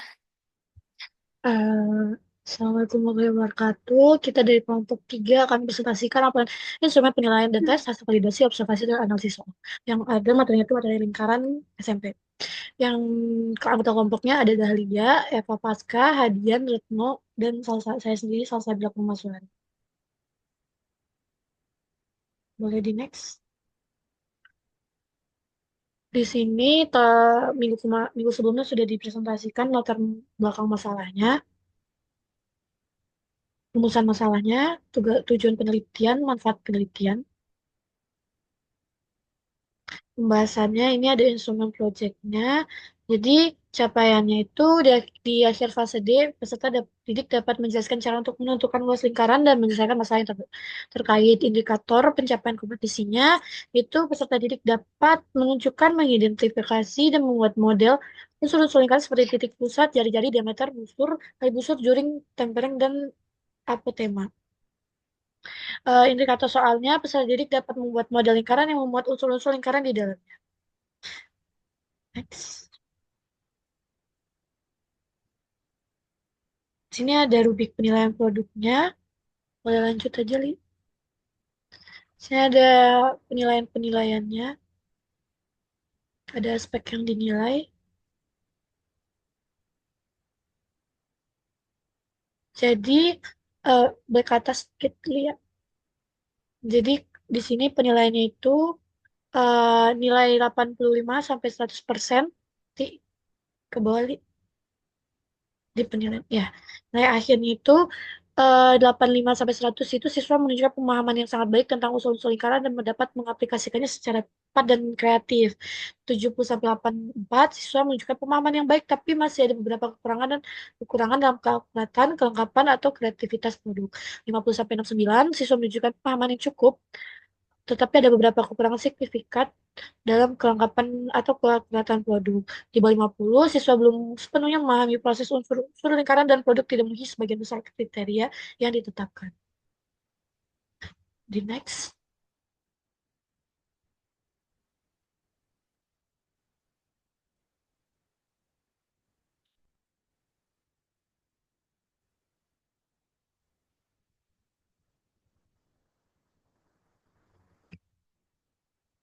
Alia,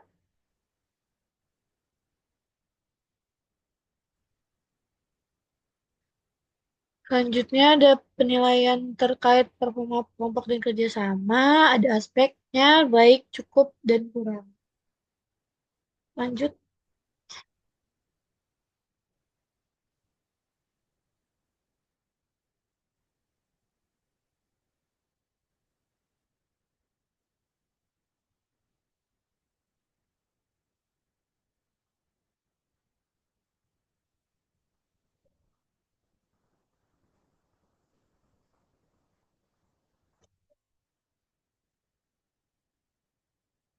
Oh, sepertinya ada kendala dalam share screen-nya.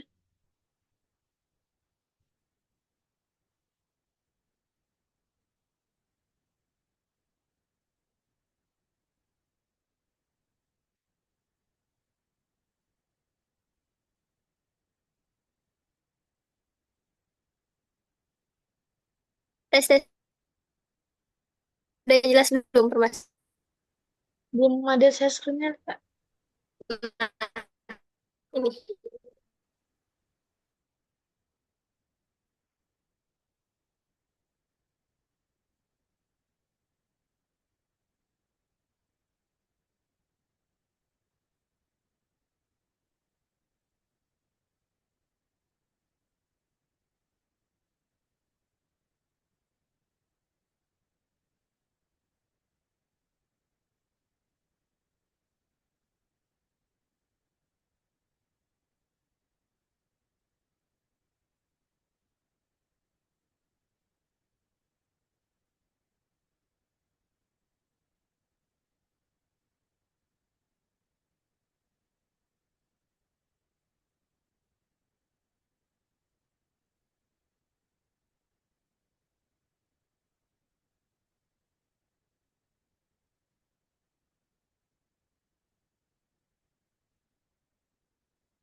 Oke, selanjutnya boleh.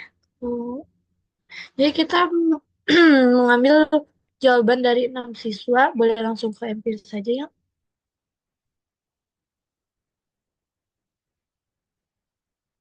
Ini rubrik penilaiannya. Jadi ada validitas empirik, ke atas ya.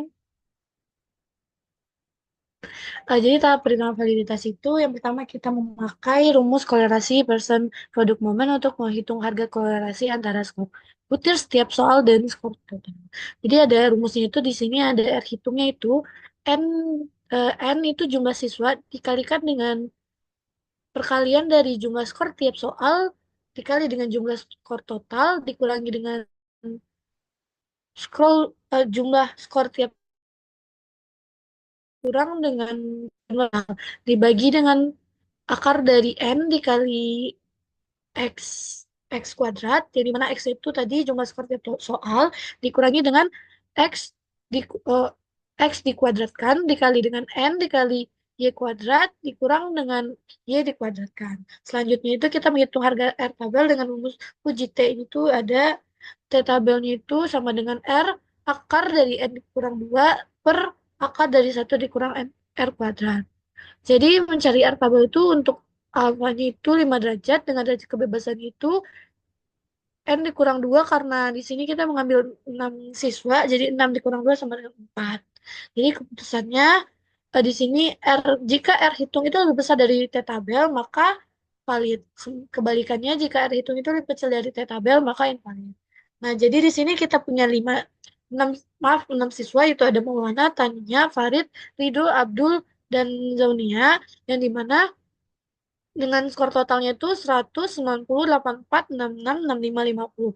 Jadi setelah dihitung, R hitungnya itu dapat dinilai 0,3026 di soal pertama. Yang soal kedua ada di 0,511813, soal ketiga 0,312175. Sementara T tabelnya itu soal pertama itu ada di 0,550752, soal kedua 1,03188, soal ketiga 0,569146, yang dimana T tabelnya itu sama dengan 0,950. Maka keputusannya itu tiga-tiganya invalid.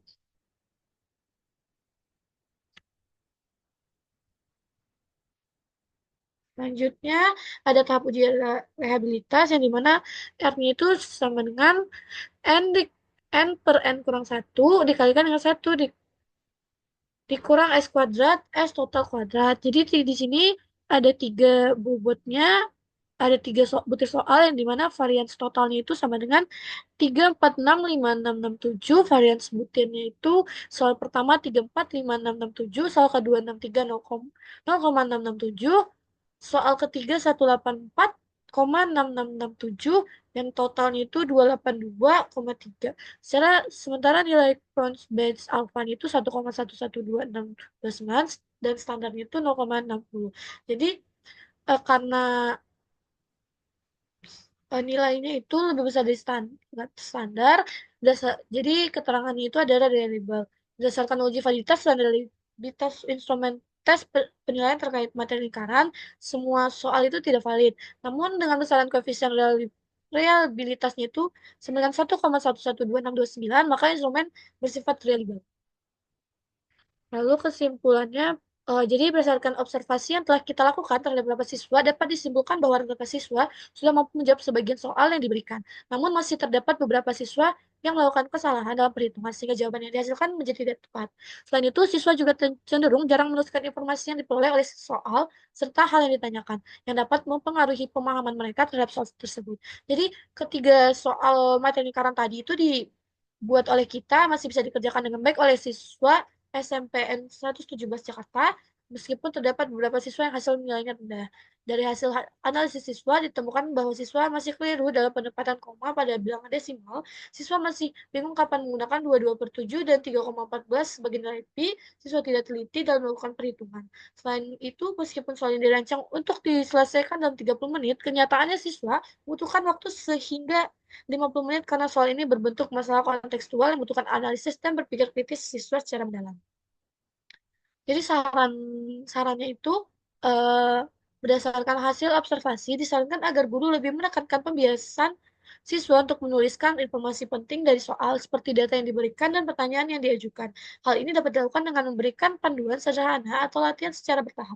Selain itu, guru juga dapat meningkatkan ketelitian siswa dalam perhitungan melalui latihan yang lebih terarah dan mengajarkan strategi pengecekan ulang jawaban, penggunaan media pembelajaran visual atau manipulatif seperti diagram atau alat bantu konkret juga disarankan untuk membantu siswa memahami konsep dengan lebih baik. Sekian dari kelompok kami. Jika ada kesalahan mohon dimaafkan. Wassalamualaikum warahmatullahi wabarakatuh. Assalamualaikum warahmatullahi wabarakatuh. Terima kasih untuk kelompok 3. Lalu dilanjut dengan kelompok 4. Apakah sudah hadir?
Oke, sebelumnya Menil lagi ngomong nggak ya? Nggak ada suaranya soalnya.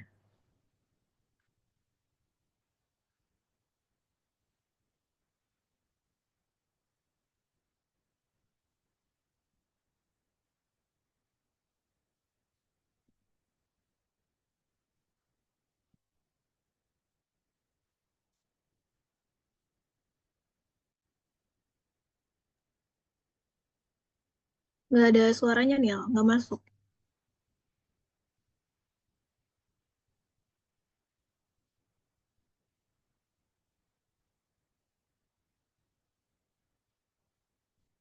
Oke. Assalamualaikum warahmatullahi wabarakatuh. Selamat siang, Ibu Leni, selaku dosen mata kuliah PPP dan juga teman-teman semuanya. Kami dari kelompok 4 izin memaparkan laporan akhir tugas dari PPP. Boleh di scroll, ya.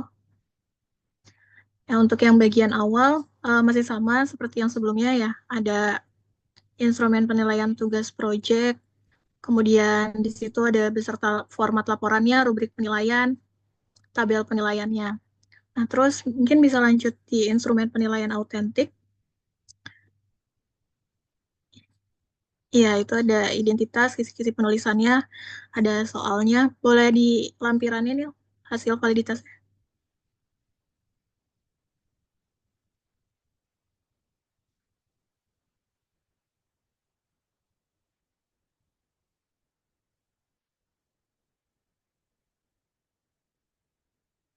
Oke, untuk yang lembar validasi ahli, kemarin kita sudah meminta 2 dosen dan juga 2 guru, namun dari guru yang satunya itu nggak ada infonya lagi, jadi kita cuma dapat 2 dosen dan 1 guru. Untuk yang pertama itu dari Pak Aris, itu ada beberapa catatan yang kemudian sudah kami revisi juga untuk bentuk soalnya ya. Yang pertama kan terkait penulisan gambar soalnya, karena ketika di print itu terlalu kecil, jadi eh, si gedung-gedung ini nggak kelihatan namanya. Jadi buat kedepannya saat ngeprint soalnya nanti akan kita lebih perbesar si gambarnya.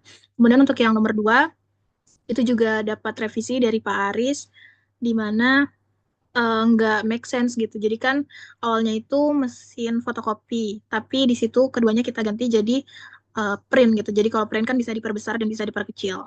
Terus untuk yang nomor 3 juga dapat revisi dari Pak Aris, ada kesalahan penulisan yang awalnya itu papan permainannya yang diputar, kemudian kita revisi menjadi pionnya yang berjalan gitu. Terus boleh di next. Untuk yang kedua itu ada dari Ibu Flavia. Untuk dari Bu Flav itu nggak ada catatan ataupun komentar gitu untuk ketiga soal tersebut. Dan untuk yang ketiga itu dari Ibu Ratna Nur Hidayati. Beliau dari guru SMP Islam Terpadu Tri Sukses. Nah, untuk dari beliau itu ada sedikit catatan yang di nomor 1 itu baiknya soal tidak terlalu panjang, lebih baik pada satu gambar bisa digunakan untuk 2 atau 3 soal yang berbeda pertanyaannya. Nah, untuk ini kita juga sudah mengkonfirmasi dan beliau tidak ada masalah untuk revisi yang selanjutnya. Oke, mungkin bisa dilanjut.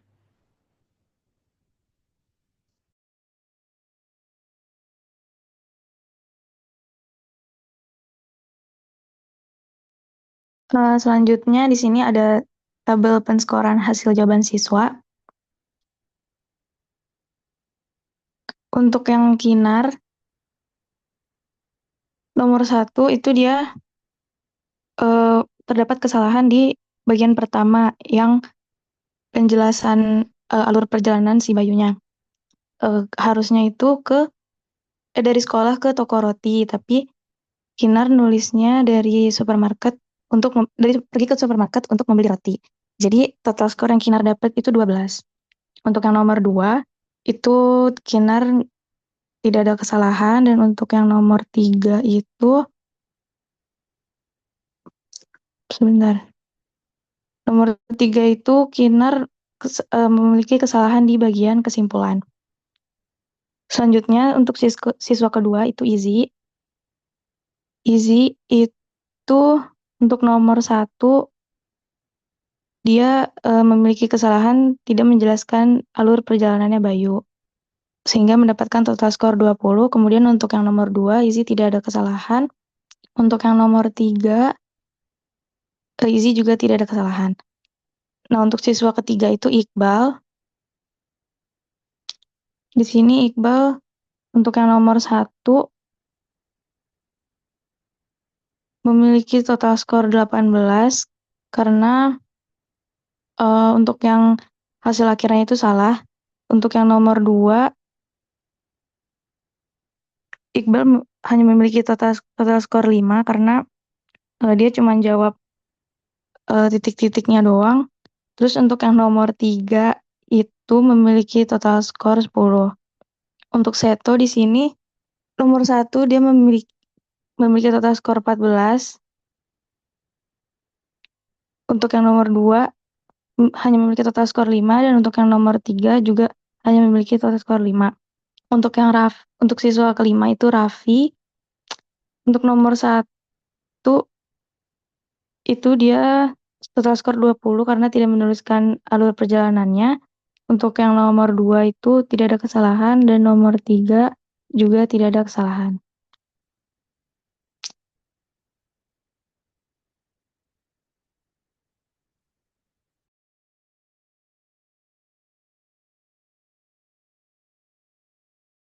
Oke, selanjutnya masuk ke hasil analisis jawaban siswa. Rena boleh dilanjut, Rena. Oke, boleh di-scroll dulu, Menil. Nah, ini untuk analisis jawaban siswanya. Untuk yang nomor 1 itu, dari 5 orang yang mengerjakan, sebenarnya nggak ada siswa yang mendapatkan poin sempurna. Karena ada beberapa faktor, diantaranya itu siswanya kurang cermat dalam mencerna soal, dan siswa belum paham betul konsep transaksi. Contohnya itu Kinar, dia itu salah menentukan alur perjalanan Bayu, karena harusnya ke toko roti, tapi dia malah ke supermarket. Jadinya tuh salah dalam menentukan besaran perpindahan yang ada. Tapi sebetulnya dia itu udah mengenal konsep translasi dengan baik. Abis itu Izzy dan Raffi dia juga melakukan kesalahan yang sama, yaitu kurang teliti dalam membaca soal. Jadinya nanti ada kesalahan di tuliskan, mereka tuh nggak nulisin alur perpindahan yang dilakukan Bayu mulai dari rumah menuju sekolah. Habis itu dari toko roti ke rumah sakit. Abis itu siswa lainnya Iqbal dan Seto mereka itu belum paham betul sama konsep translasi, bisa dilihat dari hasil pengerjaannya. Habis itu Iqbal juga masih belum paham betul sama konsep translasi. Sedangkan Seto belum mampu menuliskan perpindahan Bayu dalam notasi penulisan translasi. Untuk soal nomor 2, dari kelima soal itu ada 3 siswa yang menjawab dengan poin sempurna, yaitu Kinar, Izzy, dan Raffi. Habis itu, contoh jawabannya di sini. Sedangkan untuk siswa lainnya, Iqbal itu bisa dilihat dia itu udah paham sama konsep dilatasi, tapi dia belum paham konsep mencari jarak dari 2 titik. Habis itu jawabannya juga tidak lengkap, karena dia nggak menuliskan hal yang diketahui. Jadi banyak mengakibatkan pengurangan poin. Nah, untuk Seto, dia dapat dilihat bahwa ia belum paham akan konsep dilatasi maupun konsep jarak antara 2 buah titik, sehingga ia hanya menuliskan hal-hal yang diketahui dalam soal saja. Untuk soal nomor 3, dari kelima siswa yang menjawab itu, cuma ada 2 siswa yang menjawab dengan poin sempurna, yaitu Izzy sama Raffi. Sebenarnya Kina juga sudah betul dalam mencari besaran titik setelah rotasi. Namun dia itu ada kekeliruan dalam bagian kesimpulan, jadinya ada pengurangan poin. Sedangkan untuk Iqbal, dia juga sudah menjawab dengan betul, tapi dia nggak menuliskan hal-hal yang diketahui dalam soal, jadi juga ada pengurangan poin. Ini bisa dilihat dari jawaban-jawabannya. Terus dari Seto dia juga bisa lihat kalau dia tuh belum paham sama konsep rotasi pada titik. Jadi dia tuh belum bisa jawab nomor 3 dengan lengkap dan hanya menuliskan hal-hal yang diketahui dalam soal saja. Oke, selanjutnya ada validasi empirik. Nah, ini ada tahap R hitungnya, terus dicari T hitungnya, dicari T tabelnya, terus untuk keputusannya itu kalau T hitung lebih besar dari T tabel maka valid. Sementara kebalikannya kalau T hitung kurang dari T tabel maka invalid. Nah, ini kami menggunakan bantuan Excel untuk mencari R hitung, T hitung, dan T tabelnya. Sehingga kesimpulannya nih yang ini untuk soal yang pertama itu dia invalid, soal kedua itu dia valid, dan soal ketiga dia valid. Selanjutnya ada tahap uji reliabilitas. Nah, ini kita juga menggunakan bantuan Excel sehingga didapat reliabilitasnya itu sebesar 0,69. Nah, jadi kesimpulannya berdasarkan uji validitas dan reliabilitas instrumen tes penilaian otentik terkait materi transformasi geometri, 2 soal yaitu soal nomor 2 tidak valid. Dengan besaran koefisien reliabilitasnya itu 0,69. Hal ini menandakan bahwa instrumen instrumen tersebut bersifat reliable. Yang terakhir ada kesimpulan. Baik, selanjutnya untuk kesimpulan dari laporan akhir ini, di mana dalam rangka meningkatkan kualitas pembelajaran, diperlukan perencanaan dan pelaksanaan yang sistematis melalui pengembangan instrumen evaluasi yang valid. Dan untuk mencapai hal tersebut, ada beberapa aspek yang harus diperhatikan, termasuk pembuatan instrumen, validasi, analisis data hasil pembelajaran, serta pengukuran validitas empiris. Dan prosedur pelaksanaan validasi lembar kerja memiliki peranan penting dalam memastikan validitas dan keselarasan isi instrumen dengan tujuan pembelajaran yang telah ditetapkan melalui penilaian oleh ahli dan validasi yang terstruktur secara sistematis. Selain itu, jawaban siswa juga harus dianalisis secara teliti dengan menggunakan kriteria yang sudah ditetapkan dalam instrumen agar dapat memberikan gambaran yang jelas mengenai seberapa jauh pencapaian tujuan pembelajaran tersebut telah tercapai. Dengan demikian, seluruh prosedur perancangan, validasi, analisis, dan pengajuan validitas empiris terhubung erat dan penting demi memastikan efektivitas instrumen dalam mendukung tercapainya target pembelajaran. Adapun sarannya, dalam merancang instrumen proyek dan tes, para pendidik perlu memastikan kesesuaian dengan tujuan pembelajaran dan karakteristik peserta didik, serta melibatkan prosedur validasi yang sistematis untuk memastikan kelayakan dan relevansi instrumen. Selain itu, penting bagi pendidik untuk mengembangkan kemampuan dalam menganalisis hasil jawaban siswa guna menilai capaian pembelajaran secara akurat. Dan instrumen yang digunakan juga perlu diuji validitas empirisnya secara berkala, sehingga dapat diperoleh umpan balik yang berguna untuk perbaikan instrumen. Dengan demikian, penerapan instrumen yang efektif akan mendukung pencapaian tujuan pembelajaran dan memberikan informasi yang lebih akurat mengenai perkembangan siswa. Baik, mungkin itu saja laporan akhir dari kelompok kami. Kurang lebihnya mohon maaf. Assalamualaikum warahmatullahi wabarakatuh. Waalaikumsalam warahmatullahi wabarakatuh. Terima kasih untuk kelompok 4. Lalu dilanjut kelompok 5.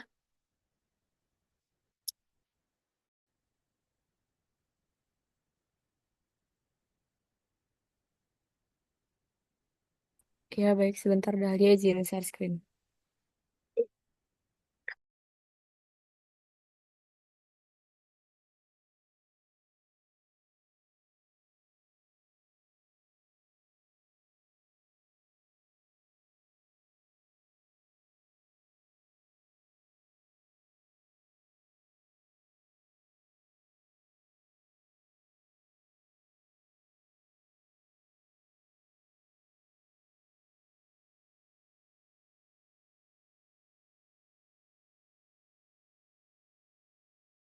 Ya, mungkin kita sebenarnya Assalamualaikum warahmatullahi wabarakatuh. Selamat pagi Bu Leni dan juga teman-teman semuanya. Di sini kita akan memaparkan laporan akhir ya hasil dari analisis kami.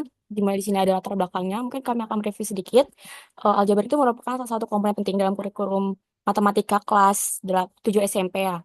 Nah, pemahaman yang baik terhadap materi ini tidak hanya menjadi dasar untuk topik matematika di jenjang berikutnya, tapi juga berkontribusi pada pengembangan kemampuan berpikir logis dan analitis siswa.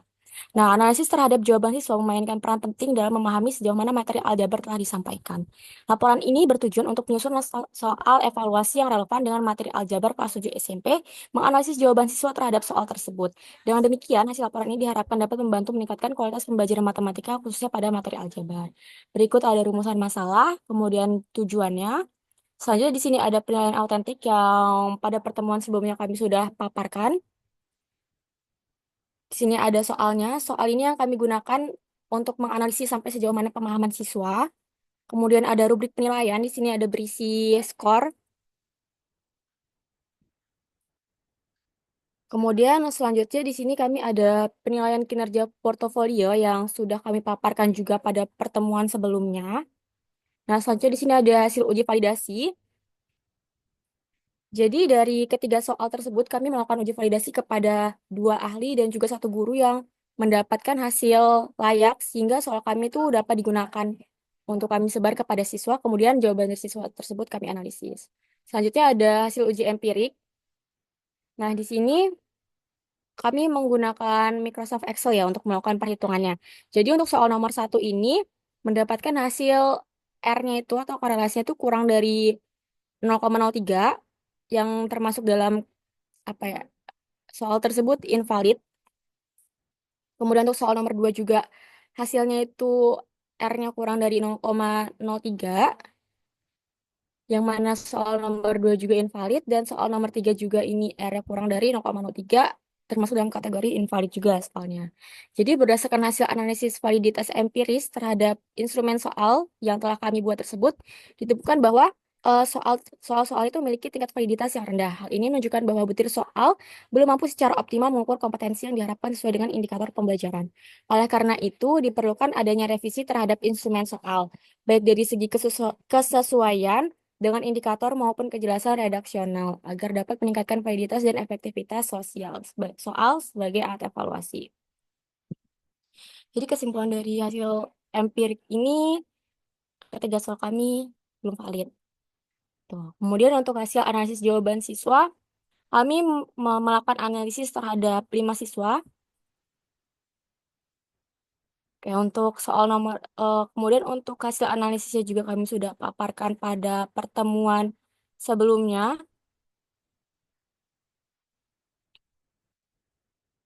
Yang dimana hasil analisis kami ini sebagian besar siswa-siswa mendapat skor yang cukup rendah ya terhadap soal-soal yang kami berikan. Nah, kemudian terakhir di sini ada kesimpulan dan saran. Jadi untuk kesimpulannya, berdasarkan hasil analisis terhadap instrumen soal matematika pada materi aljabar, dapat disimpulkan bahwa tingkat validitas soal yang digunakan masih rendah, dengan nilai koefisien validitas empiris pada ketiga soal berada di bawah 0,03. Nah, jadi ini menunjukkan bahwa instrumen soal yang kami buat ini belum mampu secara optimal mengukur kompetensi siswa sesuai dengan indikator pembelajaran. Kesalahan siswa yang paling sering ditemukan meliputi ketidaklengkapan. Berdasarkan hasil analisis yang telah kami lakukan, kesalahan siswa yang paling sering ditemukan itu meliputi ketidaklengkapan dalam mengidentifikasi informasi penting dari soal, ketidakmampuan dalam menggunakan variabel untuk memisalkan masalah, dan kesalahan prosedural dalam perhitungan. Fakta ini menegaskan pentingnya revisi terhadap instrumen soal serta perlunya strategi pembelajaran yang lebih efektif agar siswa dapat memahami materi secara menyeluruh. Nah, oleh karena itu diperlukan revisi terhadap instrumen soal. Sarannya yaitu perbaikan terhadap instrumen soal matematika pada materi aljabar menjadi langkah penting yang harus dilakukan untuk meningkatkan kualitas evaluasi pembelajaran. Instrumen soal perlu direvisi agar sesuai dengan indikator pembelajaran. Guru diharapkan membuat soal yang memudahkan siswa memahami maksud soal dengan memberikan pembelajaran berbasis konteks yang relevan dengan kehidupan sehari-hari. Strategi ini akan mempermudah siswa dalam memahami konsep aljabar secara lebih mendalam. Nah, dengan langkah-langkah tersebut diharapkan baik guru maupun siswa dapat mencapai hasil pembelajaran yang lebih optimal dan bermakna.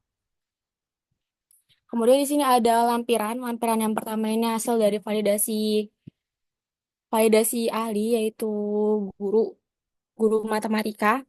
Di sini kami mendapatkan beberapa saran, tapi sarannya sudah kami perbaiki. Kemudian ini ada validasi dosen. Yang pertama ini ada dari Bu Mimi. Di sini juga mendapatkan beberapa saran. Dan yang terakhir itu dari Pak Tian. Jadi untuk saran-sarannya itu lebih banyak mengarah kepada kalimat-kalimat yang kami gunakan sebenarnya. Tapi kalau untuk materi atau soal-soalnya itu kami tidak mendapat saran yang atau soalnya terlalu sulit gitu, sebenarnya kita tidak mendapat. Nah, kemudian di sini ada anggota yang pertama di sini ada Dindaryani Putri, Sandi Maesa Dharma, Getsa Kurataini, Siska, dan juga Nahdia Maulani Fonsuri. Oke, mungkin sekian presentasi yang dapat kami sampaikan. Kurang lebihnya mohon maaf, kami kembalikan kepada moderator. Terima kasih untuk kelompok 4. Boleh di stop share. Kelompok 4 udah. Terus ini kelompok kelima ya, Riani? Iya, kelompok 5 ada Lia. Iya. Terima kasih untuk kelompok 5. Terus tadi karena kelompok 6, 7, 8 sudah. Sekarang kelompok terakhir, kelompok 9. Boleh presentasi.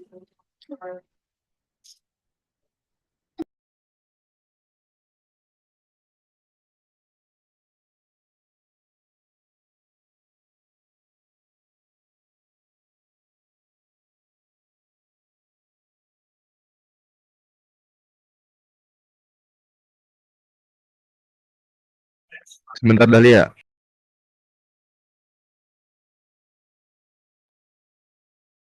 Ya.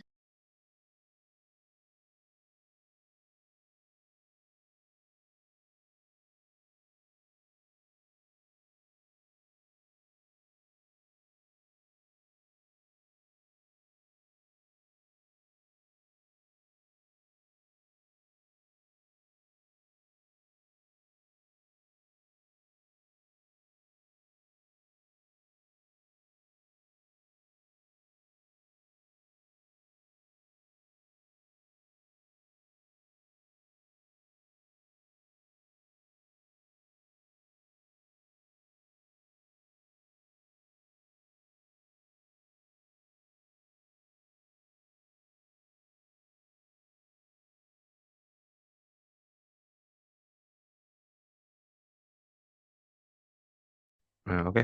Apakah suara saya sudah terdengar? Dengar, dengar. Oke, Bismillahirrahmanirrahim. Assalamualaikum warahmatullahi wabarakatuh. Halo semuanya, kami dari kelompok 9 ingin memaparkan laporan akhir dari proyek dari PPP.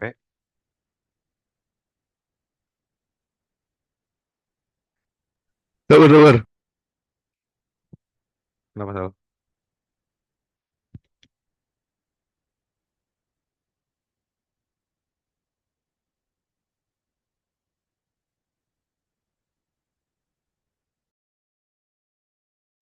Bentar, salah download file.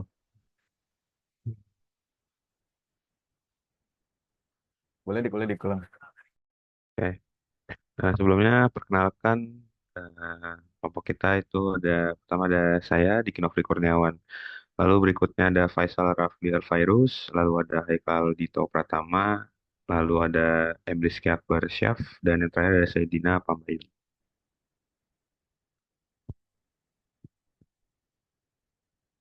Hmm,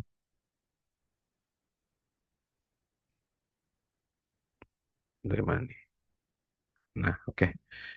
Kita langsung aja ke analisa dan kesalahan siswa. Skor, analisis, dan hasil jawaban siswa. Yang pertama itu ada Malika, dia itu keliru di nomor satu. Nah, jadi siswa ini tuh memahami jarak titik ke bidang yang seharusnya merupakan garis tegak lurus dari titik S ke bidang PRW. Mungkin soalnya nggak tahu, jadi kita skip aja. Jadi nomor satu itu salah, lalu untuk nomor dua A itu udah benar, dan nomor tiga juga sudah benar, tapi prosedurnya itu kurang jelas, jadi hasilnya salah. Yang kedua ada Haikal Lutfi. Itu nomor satunya itu dia tidak sesuai dengan konsep jarak titik ke bidang. Jadi seharusnya dia menggunakan rumus, tapi dia malah menggunakan rumus yang lain. Jadi siswanya itu salah memahami konsep jaraknya. Untuk soal nomor dua itu eh, rumus yang diterapkan oleh siswa tersebut sudah benar, dan hasil perhitungannya apa terlihat akurat. Untuk soal nomor tiganya itu jawaban akhirnya sudah sesuai dengan langkah perhitungan. Jadi nilainya itu dapat 6. Yang ketiga itu ada Oji Fahru Rozi. Jadi untuk nomor satunya itu eh, siswa itu menggambar kubus dan mesti diketahuinya tapi tidak diselesaikan penyelesaian. Untuk soal nomor dua, nah, siswa itu udah mengetahui rumus dan benar dalam perhitungan. Cuman dia kurang terbiasa diketahui terus rumusnya, dan menulis secara strukturnya dia kurang memahami gitu. Nah, untuk soal nomor tiganya itu siswa itu kurang memahami soal yang diberikan sehingga jawabannya itu salah. Yang keempat itu ada Muhammad Faisal. Nah, jadi nomor satu itu dia menggambar kubus dan menulis diketahuinya, tapi tidak diselesaikan. Nah, untuk soal nomor 2-nya itu dia juga sudah benar, rumus maupun dalam perhitungannya. Untuk soal nomor 3 itu juga sudah benar, namun eh, mungkin dia itu kurang terstruktur buat tulisannya. Yang kelima itu ada Rainata. Nah, soal nomor 1 itu jawaban siswa itu benar, namun sepertinya dia melihat jawaban langsung milik temannya tanpa mencoba untuk memodelkan dan menganalisis kubus yang terdapat dalam soal. Nah, untuk soal nomor 2 itu yang jawabannya itu sudah benar untuk yang A dan B. Untuk soal nomor 3 itu eh, dia salah jawabannya dia salah untuk 3A dan B karena terdapat kekeliruan dalam mencari dan menghitung panjang serta volume dari kardusnya itu. Keenam ada Angga. Nah, soal nomor satunya itu eh, dia dapat memvisualisasikan kubus dan menemukan segitiga SWU-nya, cuma tidak diselesaikan sampai akhir. Untuk soal nomor 2-nya itu A dan B-nya itu sudah benar eh, berdasarkan informasi yang terdapat dalam soal. Yang 2B-nya juga sama. Untuk soal nomor 3-nya itu eh, siswa itu sudah benar dalam menganalisa dan melakukan perhitungan. Karena ini masih ada eh, terdapat 10 orang, jadi kita langsung aja ke bagian validitas. Nah, jadi dari atas dulu, dari nomor 1 kayaknya. Nah, jadi validitas itu langsung ke empiris aja deh. Nah, oke. Jadi dalam validitas empiris, sebuah tes dikatakan memiliki validitas ada sekarang atau validitas empiris jika hasil itu sesuai dengan pengalaman. Sebelum dilakukannya validitas empiris, soal tes instrumen itu diujikan dulu pada kelas yang digunakan dalam penelitian yang kemudian diujikan validitas empiris. Nah, pada penelitian ini kelompok kami itu menggunakan kelas 8 dan kelas 9 sebagai uji coba kelas instrumen tes. Nah, validitas empiris ini dilakukan untuk menguji hubungan antara skor tiap butir soal dan skor total. Nah, berikut ada eh, cara-cara menghitung sebuah validitas empiris. Nah, itu ada yang pertama itu pakai rumus Pearson product moment. Ya, mungkin kalian juga sudah tahu rumusnya seperti apa. Lalu kita menghitung harga T-nya dengan rumus uji T. T hitung sama dengan sekian. Kayak yang ketiga itu mencari T tabelnya. Dengan A-nya itu 5% dan dari kebebasannya itu N-nya itu kan siswanya. Siswa itu kan 10 berarti dikurang 2 sama dengan 8. Nah, maka tabelnya kan seperti ini. Nah, untuk perhitungannya 0,6 terus 0,96 yang ketiganya itu 0,72. Nah, teh hitungnya itu 2,2, 9,8 dan 3,001. Nah, teh tabel itu 1,6. Nah, keputusan itu jika RXC-nya itu teh hitungnya itu lebih dari RXC, maka keputusannya itu valid. Jadi, berdasarkan uji validitas instrumen itu, untuk soal 1, 2, dan 3 itu bisa dikatakan valid. Nah, untuk penutupnya, kesimpulannya, sebagian besar siswa itu menunjukkan pemahaman yang cukup baik dalam konsep dasar matematika, terutama pada soal dengan langkah-langkah terstruktur. Namun masih terdapat kekurangan dalam mengaplikasikan konsep geometri ruang, seperti menemukan jarak titik ke bidang. Lalu kesalahan umum itu meliputi ketidaktepatan dalam penggunaan rumus, mengabaikan satuan dan kurangnya struktur jawaban. Lalu beberapa siswa itu mampu menyelesaikan soal dengan baik menggunakan teori yang relevan, meskipun ada yang kurang teliti dalam perhitungan dan penulisan dalam langkah penyelesaiannya.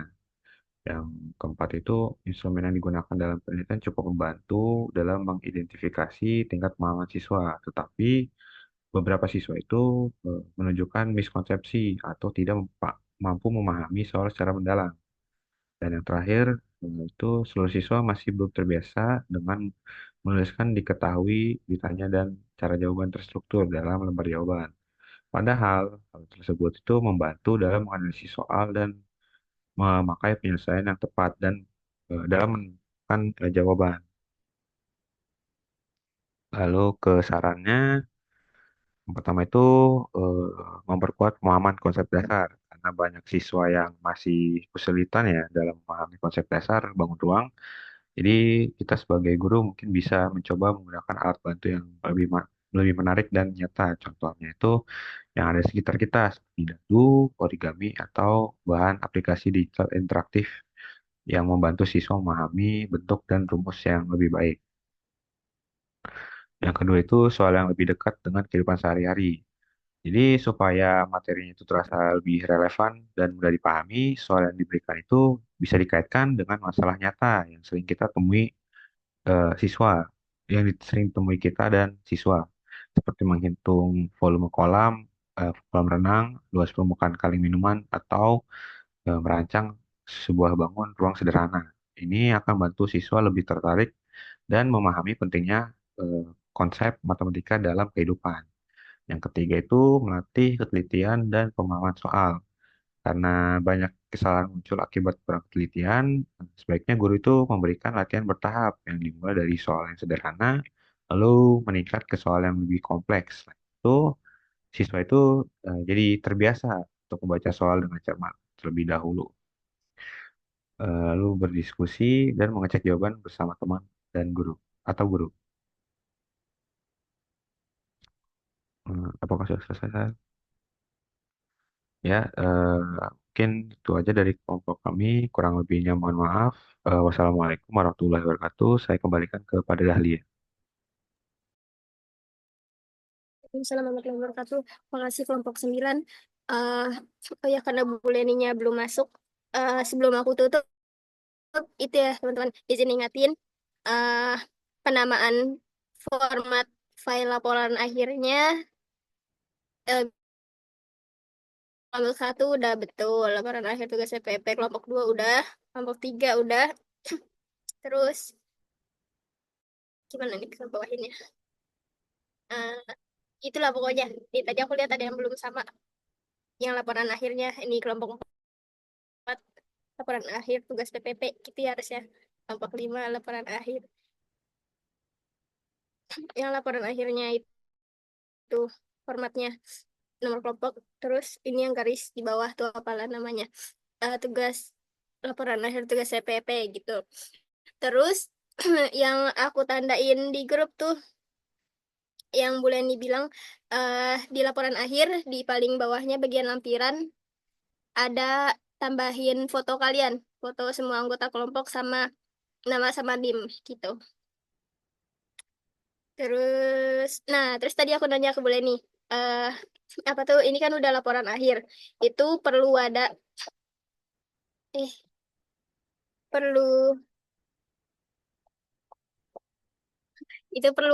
revisi apa enggak? Terus kata Bu Leni, enggak ada revisi lagi. Jadi nanti kalian paling tinggal tambahin foto semua anggota kelompok aja. Di bagian bawah yang lampiran itu enggak ada masukan atau saran lagi dari Bu Leni. Nah gitu ya guys, jangan lupa diganti format penamaan filenya. Terus kan nggak ada UAS, jadi ini dijadiin nilai UAS mungkin. Nah makasih ya guys. Aku izin tutup Zoom-nya ya. Makasih ya, assalamualaikum. Waalaikumsalam warahmatullahi wabarakatuh.